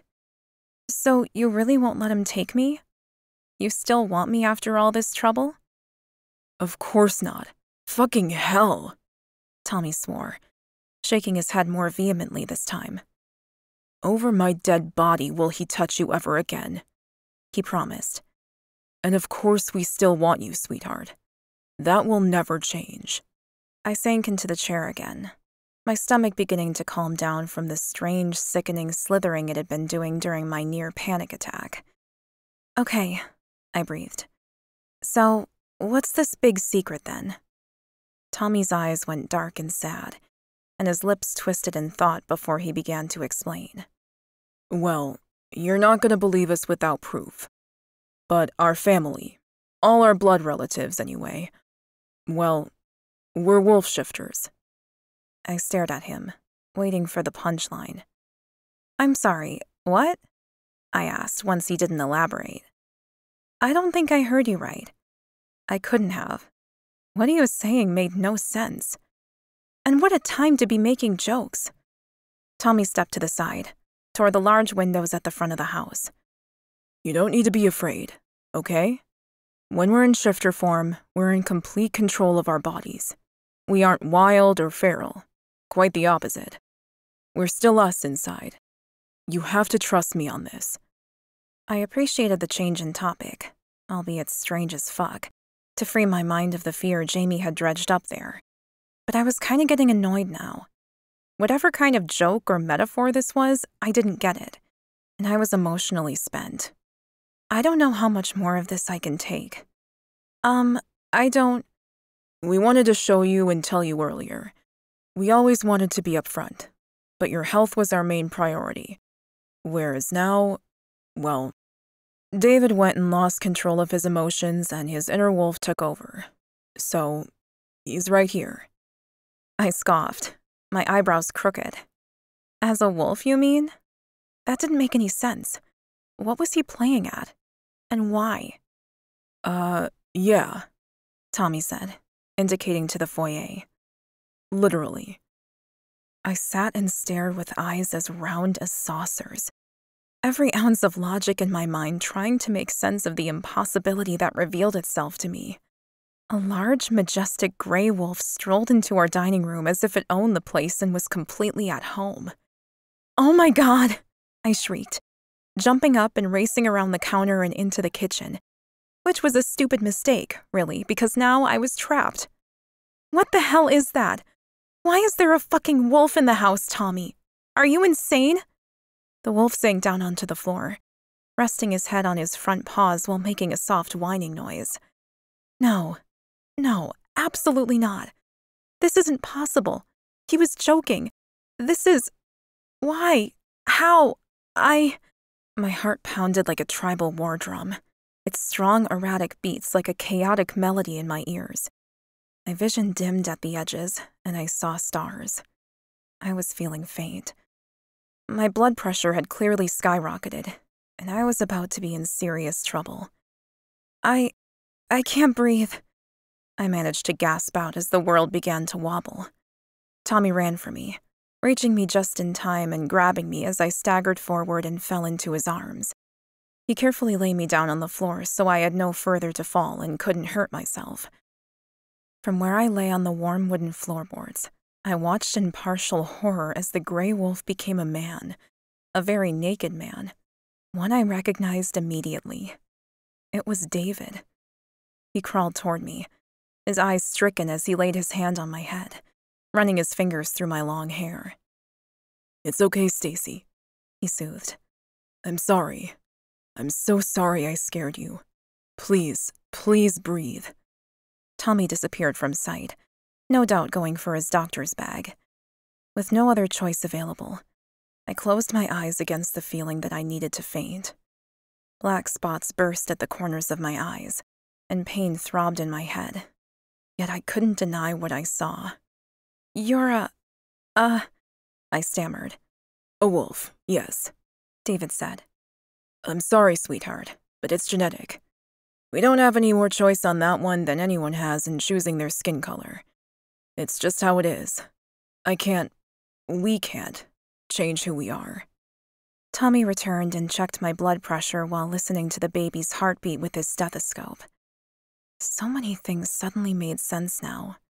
Words like pack and mate, and a few of the odd smiles I'd seen on Nancy's and Lexi's faces, as though they'd been hiding a secret from me and were just waiting for me to discover the strange and seemingly impossible truth. It was this. It was always this. "We need to get her to the hospital," Tommy said firmly, pulling the stethoscope from his ears and the pressure band from my arm. "I'll call the ambulance." "No," I cried. "You can't. It's a public place. Jamie will get to me there, I know it. Please, don't make me go." This time when David growled, I wasn't afraid. He truly does love me and trust me after all. "If he comes for you, he better be ready for a real fucking fight. It's been a while since our pack has had a good challenge, and I know my cousins would love to take that asshole down just as much as we do," he said. I smiled a little and closed my eyes, willing my body to be calm. Jamie was a cunning bastard, and he had paid goons that fought his battles for him. But with literal wolves on my side, did I finally stand a chance? Could I truly be free? Chapter 17. David. I'd never lost control of my wolf before, or felt ashamed of myself. But as I paced the hospital hallway outside of Stacy's bedroom, I had to admit to being both. And it smarted in a way I was distinctly uncomfortable with. When the door opened and my brother walked out a second later, I rushed over to him. "Is she okay?" I asked, the question rushing out of me in a whoosh along with the breath I'd been holding. "At the moment," he said, his eyes shadowed with worry. "And the baby?" I prompted, my heart racing. Oh my God. I'll never forgive myself if something happens to the baby. "All good for now," he assured me. "I've called Dr. Morton and he'll be in this evening." Despite the reassuring news, Tommy's brow was furrowed and his lips were pinched. I crossed my arms over my chest defensively, my anxiety over our mates still unconvinced it could chill out just yet. "What aren't you telling me, brother?" Tommy sighed. I don't think she'll be allowed to come home again. After this episode, they'll want her on permanent supervised bed rest, at least for the next few weeks. I had to put her in the Trendelenburg position because she started to cramp up, and I was worried she was going into preterm labor again. Holy fuck, I breathed as I pressed my fist to my mouth. I hadn't understood half of that, but it couldn't be good. Basically, my takeaway was that special precautions were being taken, which meant our mate was facing trouble. Is there anything I can do? Well, you could go in there and try and undo the fucking damage you caused by practically calling her a whore. I blinked at him. What the fuck is this, then? But I didn't. You did, my brother growled at me. What would you call it? You basically said she got pregnant by her ex, then tried to fob the baby off on us. You implied she was some kind of cunning bitch, and you know that's the damn furthest thing from what she is. She's our damned sunshine, David. My throat tightened and my wolf rose to the surface again, offering me respite from the emotions coursing through me. Tommy pushed past me and headed off down the hall. Just get in there and fix it. I'm not losing my mate because you couldn't keep your temper under control. He threw over his shoulder. I inhaled sharply through my nose and pushed open the door to Stacy's private room.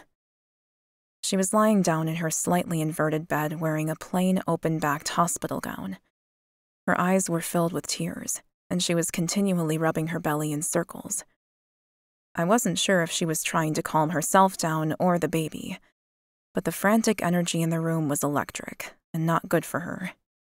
How you doing, sweetheart? I asked, coughing to clear my throat. She mumbled as she gulped and looked up at the ceiling, avoiding my gaze. I sat down in the chair opposite the bed, not wanting to upset her any more than I already had. I'm so sorry about wolfing out on you, Stacy. I didn't mean to, I swear. I haven't lost control like that in, well, ever, actually. Our parents had taught us early on how to control our shifter. They were going to kick my ass when they found out what I'd done. I'd compromised our mate by losing control. A pregnant human woman did not need the added stress of discovering wolf shifters out of the blue for the first time, when she was already in high-risk territory and had just discovered her ex-husband was stalking her. She nodded and wiped at the tears on her cheeks. Ever the trooper. It's okay. No, it's not, I said, crushed by the pain she was so evidently experiencing. And it was all my fault. Or at least a good half of it. Not what I did and not what I said. I'm really sorry. How did I explain that I was mortally ashamed of what I'd said and done? How could I convey in mere words that I no longer cared whose baby was in her belly? And all that mattered at all was that she was ours no matter what. I'm grateful for one thing, she said, though her voice wavered with a note of uncertainty. Tommy assured me that you guys are strong enough to stop Jamie if he tries to take me. He said you won't let it happen. A growl rolled through my vocal cords, which I quickly shook off, slapping my inner wolf down and asserting control. Sorry. Yes, you're absolutely right. That asshole isn't getting within 20 feet of you ever again. We have your back, the entire family. She nodded again, offering me a small smile, but she'd shut down. She wasn't about to tell me anything. She was still hurting and not ready to let down her walls again anytime soon. I slid to the edge of my chair and leaned forward, resting my elbows on my knees, unwilling to let her lock herself down and shut us out entirely. Stacy, tell me about your life before us.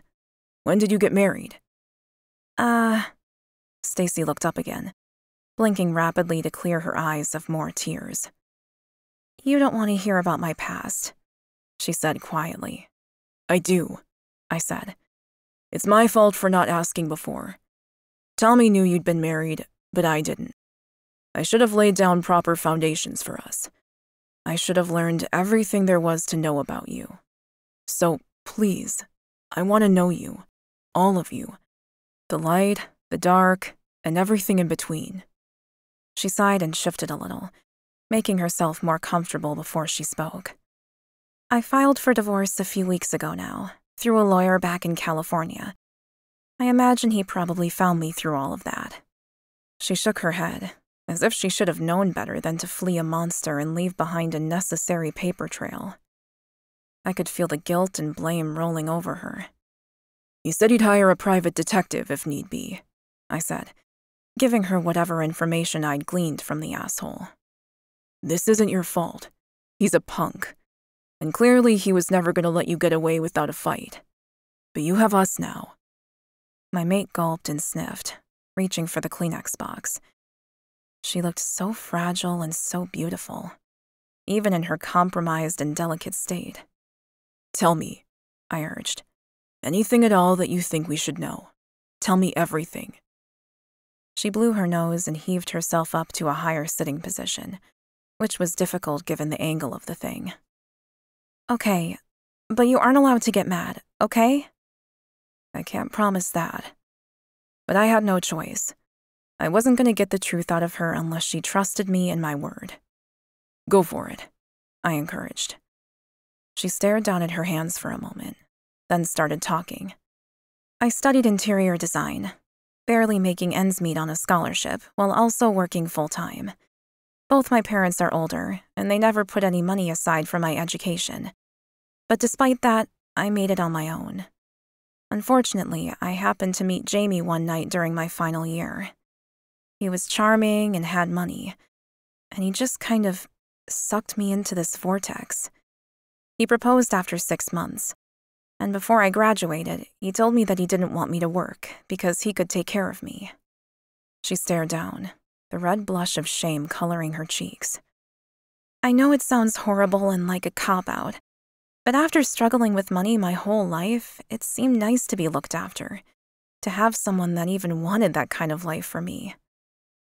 I clenched my teeth so hard I heard them cracking inside my head. I knew what was coming next, but forced myself to nod. "Go on."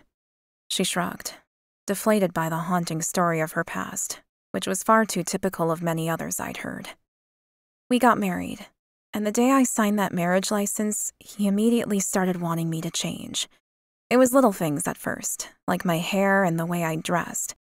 Then he didn't want me going out so much. Then he got rid of the cleaner and said it was my job now. To cook, to clean, to keep the house to the level he was accustomed to. And at first I didn't mind. I really didn't. I wanted us to be happy. I wanted to do my part. But nothing I ever did was ever good enough. And she sighed. "I can't explain it. It just all went to hell.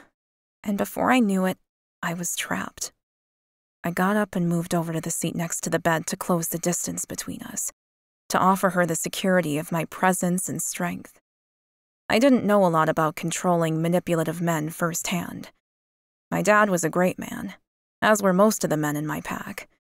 But Stacy wasn't lying. That was obvious. So what had been the trigger point? "Tell me more. Why did you eventually leave?" She stared at me, meeting my gaze with a fire I hadn't expected to see. "Because he told me that he was going on a business trip and that he'd planted cameras in our house so he could watch me while he was gone." I groaned, appalled. "Are you fucking with me?" What a fucking psycho, insecure dick. She shook her head. "No. He always dropped little hints that he knew where I was. Or he'd call and tell me that he had people everywhere. He'd even introduce me to people, then tell me afterward they were hitmen. Men who specialized in making sure wives stayed loyal to their husbands." She visibly shuddered. "The day he went on his business trip, despite the fear and the threat of hitmen, I ran away. I took some cash and a few clothes, but that was it. And just so you know, we honestly hadn't had sex in months. Months. I didn't want to. I couldn't stand the thought of him touching me. I told him I had infections, made up excuses, and just, put him off." "I believe you," I told her, because really it didn't matter, and I had to extend my trust to her if I expected hers in return. She blinked at me, her gaze searching. "You do?" "Of course I do," I answered, reaching for her hand. And it doesn't matter to me anyway. This baby is yours, and I want you. We're a package deal, all of us together, sweetheart." Her eyes shimmered again with unshed tears. Then she nodded. "You're right," she said, but then looked away. I couldn't help but feel like I'd done or said the wrong thing. Shit. "I do believe you, Stacy. I just meant that the baby is obviously biologically Tommy's, and we've already made our own little family, haven't we? The three of us and our child, our daughter. I mean, it doesn't matter to me that it's not mine. I'm here for you all regardless." She nodded, but she didn't say anything else, and gently withdrew her hand from mine. With every passing second of silence that eclipsed between us, I began to feel like I was intruding on her time. She didn't want me here anymore, and I didn't know how to take back my words or reword them any better. I'd fucked up again, even as I bloody well tried to fix it. With a quiet groan, Stacy slowly slid down the bed and lay on her side, her back to me. I stood up, hands in my pockets, feeling like a boy in trouble. "Do you want me to go?" I asked. "I might try to get some sleep," she answered simply, closing her eyes. I glanced toward the door. Our town hospital was small, and there were no full-time security guards. So there was no way I was going home if there was even a remote possibility that her ex-husband would show up. "I won't be far, okay?" I promised, leaning down to kiss her hair. "And I have my cell phone if you need me." She didn't respond, and it felt like a bucket of ice water on my soul. So I left the room with my heart aching and my guilt heavier than ever. Fuck me. How am I going to fix this? Chapter 18. Stacy. My world had shrunk down to the sterile 4 white walls of my hospital room. The doctor informed me that I had no choice but to remain where I was until birth. My initial labor pains had stopped thanks to Tommy's quick thinking, but they hadn't ruled out putting me back into that stupid upside-down position if the contractions started again. I felt broken and depressed, which I knew was terrible for the baby. All that cortisol. But I didn't know how to pull myself out of the deep sense of melancholy that plagued me like a shadow on my soul. My baby deserves a better mother than me. I've made such a total mess of everything. There was only one thing I felt I could be grateful for at this point, and that was that I was safe-ish. Tommy was always around, or Wade or Tanner. David, too, of course. In fact, I was pretty sure that David was around all the time, though he steered clear of my room unless invited. But everyone else commented on seeing him. He seemed determined to make up for the fright he'd given me and the hurtful things he'd said by being on constant vigil. Outside of the boys, I had a constant string of guests reminding me that someone was always just a call away. It was always nice seeing Nancy and Lexi, the human women in the family. Some days I felt like I was surrounded by wolfy men, and the girls made me feel a little more grounded amid this storm of human and paranormal insanity in which I'd landed myself. On the 5th day of my hospital stay, I was beginning to relax a little more. Our baby girl had officially reached 31 weeks and continued to grow stronger by the hour. A knock sounded on my door, and I called out to answer it, assuming it was Mary, the woman who brought me my dinner tray. It was 5:30, so everyone else had gone home for dinner. "Come in." But the set of hard, steel-gray eyes that stared back at me the moment he stepped through the door sent a chill of immediate panic down my spine. "Jamie," I whispered, frozen, the horror and fear of his presence kick-starting my heart into overdrive. He admonished, shutting the door quietly behind him. "What are you doing here, wife? And with my baby, too?" I extended my arm in a flash and reached for my phone, which lay within easy reach on the bedside table. I needed to send an SOS to the Wolf family. They'd come. I knew it.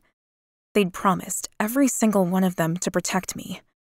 But Jamie bolted forward, faster than me in my heavily pregnant state, and snatched the cell phone right out of my hand. "Oh, no, you don't." He slapped me on the hand like I was a mischievous child up to no good. It was almost darkly playful, but it stung from the impact and my skin went immediately red. What do you want? I asked him, too afraid to ask him if he'd received the divorce papers.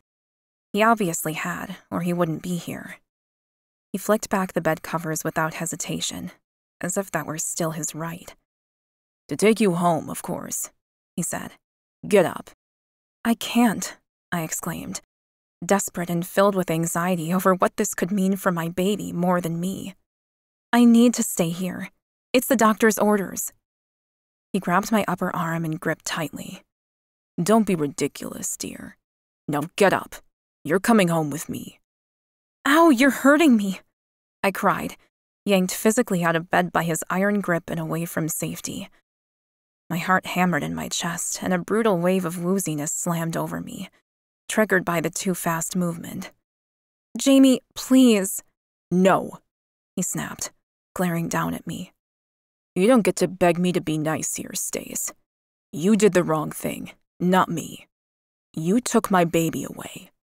And you'll come home with me, now. Panic hit me hard and fast the further from safety I was pulled. I had to find a way to make him reject me, to leave me. I had to wound his pride, and there was only one way to do that. Surely the truth will save me. It's not your baby, I cried. You have to realize that, Jamie. We hadn't slept together in months before I left. He slapped me hard across the face with his spare hand. Luckily, his non-dominant, or I would have been seeing stars. I fell backward in pain, shocked by the unexpected blow. But he maintained an unforgiving hold on my arms, so I didn't fall far. You're mine, he hissed. Which makes that baby fucking mine. Got it? I whimpered in pain, but couldn't find the will to respond. My head was reeling from the first physical attack he'd ever launched on me. He'd always been controlling, manipulative, and domineering, but he'd stopped short of physical violence. Apparently it wasn't beyond him anymore. Get dressed. Now, he snapped, his temper getting the better of him the longer I caused a delay on his plans. Okay, I whispered, blinking rapidly against the pain in my face, making my eye feel like it was going to explode in my skull. My clothes are in the drawers. Jamie finally let go of my arm. I gasped from the pain that flooded into my flesh the moment he released his death grip. He pulled open the drawer roughly, grabbed all my clothes, and dumped them on top of the bed. Hurry up. I nodded and swallowed back the tears in my throat that threatened to reveal just how close I was to breaking down. Jamie hated tears, and he'd double down on me if he saw them. Luckily for me, I already had some underwear on, but was forced to sit down and wriggle on some leggings before attempting to struggle my way into a maternity top. Jamie was watching me like a hawk with a keen eye trained on its prey. I turned my back on him to pull on my oversized top, not wanting to allow him the privilege of seeing what was no longer his. I've seen it all before, Stace. I've kept you naked a lot in the past. Or have you already forgotten? I tried to hide my shudder as the memories returned, and the body shaming I'd endured as a result of being with a man who was never happy with anything short of perfection. But I kept it all inside, and as I dressed, I answered him simply. Okay. Without warning or expectation, a strange sort of calm settled upon me, though I wasn't sure why or even how. But all I knew with complete clarity was that I had to survive whatever was coming next, not for my own sake, but for my daughter's. I'd gotten away from him once before, and I could do it again. I'd find a way to do it while she was still little, so that she'd have no memory of him. I would protect her from those scars no matter what it took, no matter what I had to personally sacrifice. I didn't grab anything else from the room, though it broke my heart to do so. I left behind the pink blankets Nancy had bought for me, as well as the baby clothes in the top drawer Tommy had dropped off just yesterday. I'd planned to give birth here and to hold my daughter for the very first time in my arms. I couldn't bear to disturb that vision in my mind, so I left it untouched, like a beautiful, untarnished memory of what could have been. Let's go, he said, almost urgently. You're taking too long. Is he worrying that one of my new wolf family will show up for me? Okay, I said again, staying as calm as I could force myself to be. Jamie opened the door and pulled me out into the brightly lit hall, one hand on my arm, the other firmly at the small of my back. I shuffled along, my body literally screaming at me to lie down again, to take the load off my feet. My back ached with every step and my belly felt too heavy now. But I kept moving without complaint, knowing that this entire situation was a marathon and I needed to pace myself if I was going to survive it. "Hurry up," he said, pressing his hand more aggressively against my lower back and pushing me along. I stumbled and almost fell, catching myself just in time. "I'm moving as fast as I can," I hissed at him, grabbing my huge belly to accentuate my issue. I'd likely pay for showing him outright aggression and attitude like that, but it couldn't be avoided. Jamie looked me over with more scrutiny and seemed to wrap his head around the problem. Since he couldn't carry me out of the hospital without raising suspicion from the medical staff, he just set his jaw and continued to guide me onward. Though he couldn't know it, I took my time as much as I dared. I could have managed to hurry more, but I wouldn't give him the satisfaction of running to his car as though he was some kind of hero rescuing me. He was kidnapping me against my will.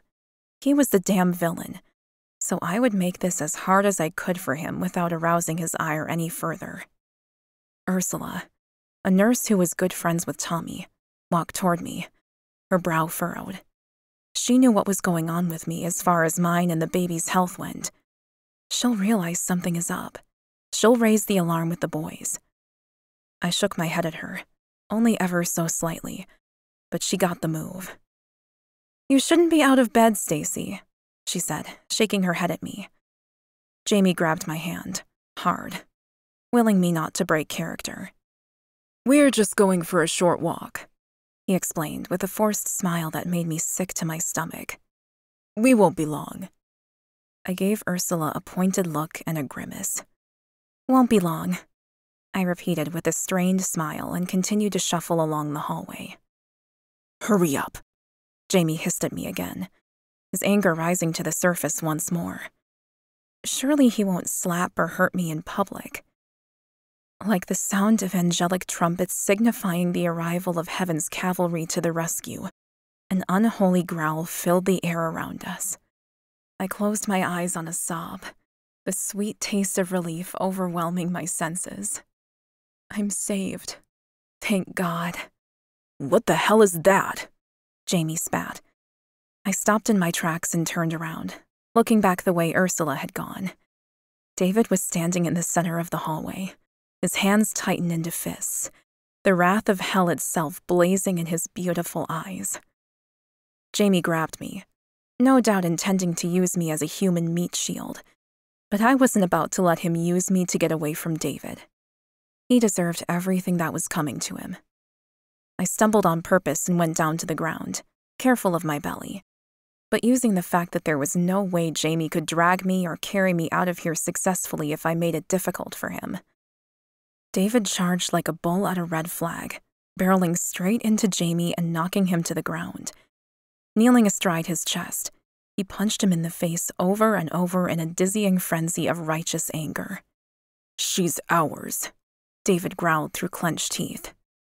"That baby is ours. She is ours. You need to fucking leave her alone." I stared at my hero with my mouth agape. Jamie's face was bloodied and broken, and it was clear David had no intention of stopping. And yet, I couldn't find the words to make him stop. I almost didn't want to stop him. Luckily for Jamie, Tommy and his cousins came running down the hall and soon pulled David off. "He's had enough," warned Tanner. "Come on, David," Wade urged. The cousins dragged him away, denying him the pleasure of direct contact any longer. Meanwhile, Tommy assessed Jamie's health. He might hate my ex just as much as I did, but he was a doctor first and foremost, and he would not dishonor the Hippocratic Oath. Swallowing hard, I had to look away from my abuser's broken face. There was just so much blood. He was practically unrecognizable. "Get off me," David growled, shoving off his cousins to rush over to me. He dropped to his knees at my feet, his heart in his throat and his gaze plaintive and hopeful. Sweetheart, are you okay? Will you ever forgive me? Without a single heartbeat's hesitation, I threw myself into David's waiting arms and cried, longer and harder than I ever had in my whole life. The nightmare was finally over. Chapter 19. David. My poor beautiful woman was sobbing like her heart was broken and crashing down all around her. So I just held her, calming her down as best I could. I gently stroked her hair and rubbed her belly and promised her that everything was going to be okay now. I'd personally file charges against that motherfucker, and I'd burn his house down too. He was never getting anywhere near my woman again. The police were called, and Jamie was dragged away for surgery to try and fix the damage I'd done. I hope I fucked up his face for life. Asshole pretty boy. I carried my pregnant mate back to her bed to be checked over by the staff, and I refused to leave her side, even when Tommy asked me to. No, I snapped at him. I've been keeping my distance, and look what happened. No means no, brother. I'm not leaving her. Never again. Stacy smiled at me with tears in her eyes, clearly overwhelmed but grateful for my protective and possessive brand of support during this frightening and trying time for her. I held her hand as they poked and prodded at her, and declared she still very much needed to remain on bed rest. When everyone left, including Tommy, I finally melted onto the bed with her, dropping my head and pressing a kiss to her swollen belly. Please forgive me, Stacy. She stroked my head and ran her fingers through my hair, seemingly willing me to feel comforted when it was her who needed it most. I should have always trusted you, I lamented. And I'm so sorry I made you feel like I didn't want you or the baby. I was acting like a jealous ass. I'm better than that, I promise. It's okay, she finally said after a time. I understand why you felt the way you did, and it's okay that you were worried. It's a very human thing to feel. And I'm happy to do a paternity test to prove to you she's Tommy's. I've already asked the nurse, and she said we can do that as soon as she's born. I kissed her belly again and shook my head. No, that's not necessary. She's ours, and I love her already. Flooded with emotions I'd never felt before, I lifted my head and stared at my mate. And I love you, Stacy, so much. I thought I was gonna die when I saw him with you, trying to take you away. It was like having my heart torn out of my chest. She huffed out a laugh. I almost died on the spot when he walked back into my life. At your house, and here, again. But I'm okay. I promise. I've learned that I'm a little tougher than I ever thought I was. And she looked it. In fact, she had more color in her cheeks than she'd had all week. The rosiness suited her. I tilted my head at her, a silly wolfy mannerism, and assessed the feelings emanating from her. If you don't mind my saying, you seem content in a strange way. Stacy actually smiled at me this time. Is it terrible that I feel relieved? She asked. Not at all. Jamie won't be bothering you again. I promise. She squeezed my hand and settled into the bed. I know, and it's all thanks to you. She closed her eyes and sighed. I might need to rest for a while. I'm exhausted. But can you stay, please? I kissed the top of her head. I'm not going anywhere, sweetheart. And I wasn't. I'd hired a new chef during the week, an old friend from culinary school. Before Stacy, I'd never imagined I could let someone else run my restaurant, my kitchen, or my business. But she'd very quickly shown me what my true priorities were. Nothing mattered in life if I didn't have my maid or my child. Their well-being and happiness was everything to me. And no amount of money or success or control over my work life was ever going to make me as truly happy as this spectacular woman. She murmured something that I didn't quite catch as she drifted off to sleep, interrupting my train of thought. I leaned forward. Sorry, what was that, beautiful? I whispered. I love you too, David, she whispered back. My heart broke and was remade in that moment. And I knew my life, our life, was never going to be the same again. The next 6 weeks were insanely busy. Stacy, of course, stayed in the hospital, and we got an extra bed added to the room so that Tommy and I could stay with her as frequently as possible. At 37 weeks pregnant, Dr. Morton told us the baby and Stacy had waited long enough, given the touch-and-go nature of their situation, and it was time for a C-section. There were tears of fear from Stacy. It certainly wasn't the dream birth she'd hoped for, but in the end, everything went well, and our beautiful daughter was born. Margaret Rose Bailey. 6 pounds, 6 ounces, and absolutely perfect. Stacy and the baby stayed in the hospital for a few more days. Observation was required for the baby, and Stacy needed medication after her surgery. Then it was time to take her home. Home. I don't think I'd ever appreciated the word as much as I did now. "Are you ready to go?" I asked. Stacy was busy looking through the cupboard and the drawers for the 6th time to make sure she had everything. Our sweet little Maggie was fast asleep in my arms, and my heart beat with a steady, happy rhythm in my chest. I'd never known love like this before setting my eyes on my daughter. She was a perfect mini replication of her mother, with her perfect Cupid's bow lips and a cute tuft of downy blonde hair. "Yeah, I think so," she said, grabbing the baby bag. Tommy wheeled an extra suitcase we needed to pack everything out of the room and offered me a brotherly nod. "It's strange. This has been home for so long," Stacy said, glancing back. I put my arm around my brave, beautiful woman. "Let's go home for real." We had a surprise for Stacy, and I couldn't wait to show her. We took the baby to the car, the new family SUV that Tommy had bought, and jumped in. Me in the passenger seat, Tommy driving, and Stacy in the back with the baby. "You ready to see your new house?" I asked, grinning at our maid as I turned around in my seat. Tommy started the car and drove toward Nancy's, Wade's, and Tanner's place. Stacy frowned at me in confusion. What new house?" "You'll see," I said and turned back around to face the front. "You guys bought a new house and you didn't tell me?" she asked, sounding shocked. I shrugged. "If you don't like it, we'll buy another." And we would. There was always a need for good rentals in an area like this. And if she didn't want this home, we'd find a way to make her happy. That was our new goal in life, after all. The happiness of our girls. Our family. We turned into our new street and drove past our cousin's place. "Hey, that's Nancy's house," Stacy said, excitement clear in her sweet voice. Tommy pulled into our new driveway. "And this is our new home. We thought that you'd want to be near Nancy, and this place has 5 bedrooms.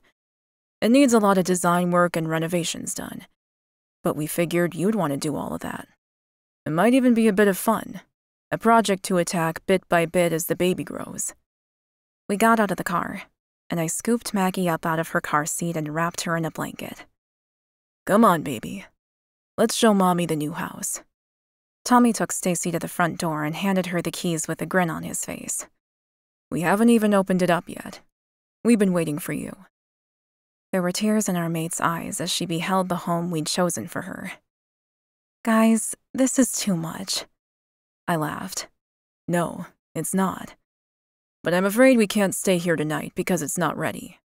We still have the townhouse, of course, though, and we can move in here as soon as you're happy with it." Stacy wiped away the few tears that spilled down her cheeks, slid the key into the lock, and opened the grand front door. Tommy grabbed her up in his arms and carried her over the threshold. Stacy squealed in delight, her eyes wide. This was her happily ever after movie moment, and she deserved to revel in every second of it. Tommy finally put her down in the large formal living room and stepped back to allow her to drink it all in. She turned in a slow circle, her expression one of awe. "Oh my," she whispered as she walked around the room, staring at the forest green walls and crown moldings. "It's so beautiful. There's definitely a lot to work with here." Tommy and I shared a knowing grin. "We've been hoping you'd like it." She nodded and made ridiculously cute happy noises. I can't believe you actually bought this for us. Come upstairs, Tommy said, taking her hand and leading her up the double stairwell. It's structurally sound, of course. We had the engineers in to check on everything before we bought it. But I think you'll need to use your interior design skills on every room, because everything's very outdated. The bathrooms are pink. The kitchen is green. Their voices faded off as they went down the hallway upstairs to investigate the bedroom situation, and no doubt discuss Stacy's interior design opinions. The master bedroom here was small, but the engineers had already said we could safely knock down a wall into the second bedroom and make a huge master to cater to our needs as a throuple. Let's leave them to it and go see the backyard, I told Maggie, making sure her blanket was wrapped tightly around her. She was sleeping in my arms peacefully, oblivious to everything going on around her. I'd never seen a child look more like an angel than my own daughter. She was what dreams were made of. I walked her into the huge, presently ugly kitchen and opened the back door. There on the broken patio, I sat down with Maggie and looked out over the yard as I told her stories of all the things we were going to do together once we settled in. I was going to get her a swimming pool, string up a tree swing, and we'd have parties all year round, just because. I'd get our handy cousins to build her a treehouse to climb, and an amazing sandpit to play in, too. She'd be surrounded by cousins her own age, and have a huge protective wolfy family of shifters there for her every step of the way. Our beautiful Margaret Rose would grow up knowing she was loved beyond measure. No matter what life threw at us now, we were ready for it, and the worst of it was behind us. As a pack, we were strong, and Stacy and Maggie were its newest members. With my heart full, I gazed up into the clear blue sky and offered a prayer of thanks to the universe. For my mate, for my daughter, for my heart, for our impossibly perfect pairs happily ever after. Thank you. Epilogue. Stacy. 3 months later. Our home came together so much faster than I'd ever dared hope for.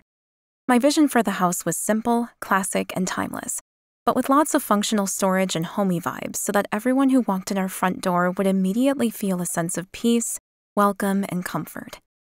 David and Tommy knew everyone in town between them, so once I had my designs in order, the tradesmen arrived in literal droves. Painters, cabin makers, carpenters, plumbers, electricians, and carpeting experts. The lot. In no time flat, our incredible double-story period home was done, and the big day had arrived. We were moving in tomorrow. I can't believe we're finally going to be living in our house, I said over a dinner of scrumptious takeaways surrounded by a sea of packing boxes. It's going to be great, Tommy reassured me. I hope Maggie's okay tonight, I said, ever the fretful mother, glancing at her packed-up room. She'll be fine, sweetheart. It's only for 24 hours, David reminded me. I nodded and twirled my spaghetti with my fork. David and Tommy's parents had been amazing with their granddaughter, and with me. I'd pumped enough milk to feed Maggie for a full day, and they were happily babysitting while we made the move. It was a beautiful gesture, because it meant I would get a full night's sleep tonight, and we could focus on getting the house set up for her tomorrow. The movers were coming in the morning, and I was hoping that, if nothing else, our bedrooms would be set up at the new house by tomorrow night. We could take our time setting up everything else afterward. Are we getting an early night? David asked, going to grab the chocolate mousse containers from the kitchen. I don't want to hurt your feelings, but you look pretty tired, babe. We've been going non-stop. I didn't take the comment as a rejection or insult. It was true. I was tired. But I wanted my men so much. It had been way too long. Between a few complications that arose due to the C-section and an adorable baby who refused to sleep more than a few hours at any given time, I literally hadn't had sex with them in months. And I was craving their touch like never before. Not that they weren't affectionate. They were amazing. I had no complaints. They were amazing partners and fathers. But I needed more. I needed my lovers. Yeah, an early night would be good, I said, taking a spoon and dipping it into the luxurious chocolatey dessert. But not to sleep. Tommy froze mid-move. He'd been clearing the table and he stopped, one plate hilariously still in the air. What do you mean? He asked. I slid my gaze his way and gave him a cheeky grin. I mean, I'm all healed up, and I was hoping my men would make love to me tonight. Without any secrets between us. No boundaries, no issues. I'd never been happier, and according to everyone who knew them, they were too. You want to... I nodded and grabbed the chocolate mousse off David, because he was sitting there like a stunned mullet too. I ate some more, enjoying the rich decadence. I'd put a lot of my weight back on since the birth, but my men seemed to genuinely love it. They loved me no matter what, but they were big fans of my curves, apparently. David's eyes flared. Bed, now. He held out his hand. Right now? I grabbed his hand, but clung tight to my dessert. The chocolate mousse. Bring it with you, he said with a growl. A shiver of anticipation thrilled through me, and I squealed as he practically ran me to our bedroom, with Tommy hot on our heels. You sure about this? David asked, his chest rising and falling fast. Are you okay? I nodded with a grin, allaying their fears. Absolutely. Please. I miss you guys so much. I can't bear to wait any longer. David began to strip off, as did Tommy. I walked casually to the bed and sat down, savoring my chocolate, licking it from the spoon as I watched my men get naked. Damn, they're beautiful. David was all rippling hard muscle and strength, while Tommy was bigger and broader, but every bit just as beautiful. I licked the last of the confection from my spoon, set them aside, and dropped to my knees on the soft carpet before them. I want to suck both of you, I told them, and it wasn't a request. With a shared smirk of their impending pleasure, they stepped up to me, side by side, their cocks already hardening at my proposition. I reached up and wrapped both of their shafts in my hands, squeezing my palms around their warm flesh. Their combined groans filled the air like a carnal song. I smiled with feminine satisfaction as I leaned forward and kissed them both, one at a time. I licked the heads, swirling my tongue around them, then sucked them deep into my mouth. They were both salty and perfect against the sweetness of my tongue. I took my time, moving between them both, drawing out their ecstasy until I felt my own wetness dampening my panties. David finally growled and pulled me to my feet. You need to get naked, sweetheart, or I'm gonna rip those clothes right off this gorgeous body of yours. I squeaked with delight as I helped them take off my clothes, lifting my arms above my head to remove my top. I absolutely loved the new leggings I was wearing, so I didn't want them ripped off me, and I didn't doubt for a second that David would make good on his threat. With a quick wiggle and shake, I slid out of them and tossed them to the side out of harm's way. And how grateful I was to be theirs. I love you, Tommy. I love you, David. I sighed. Thank you for everything. I don't think I've ever been happier. I've got everything I've ever wanted and more. The thought blew my mind, and with my last conscious thought spent, my wolves wrapped me up in their strength, and in a tangle of limbs, we succumbed to sleep and dreams. And in the morning, when the sun rose, we'd wake to start our new life. Together. The end.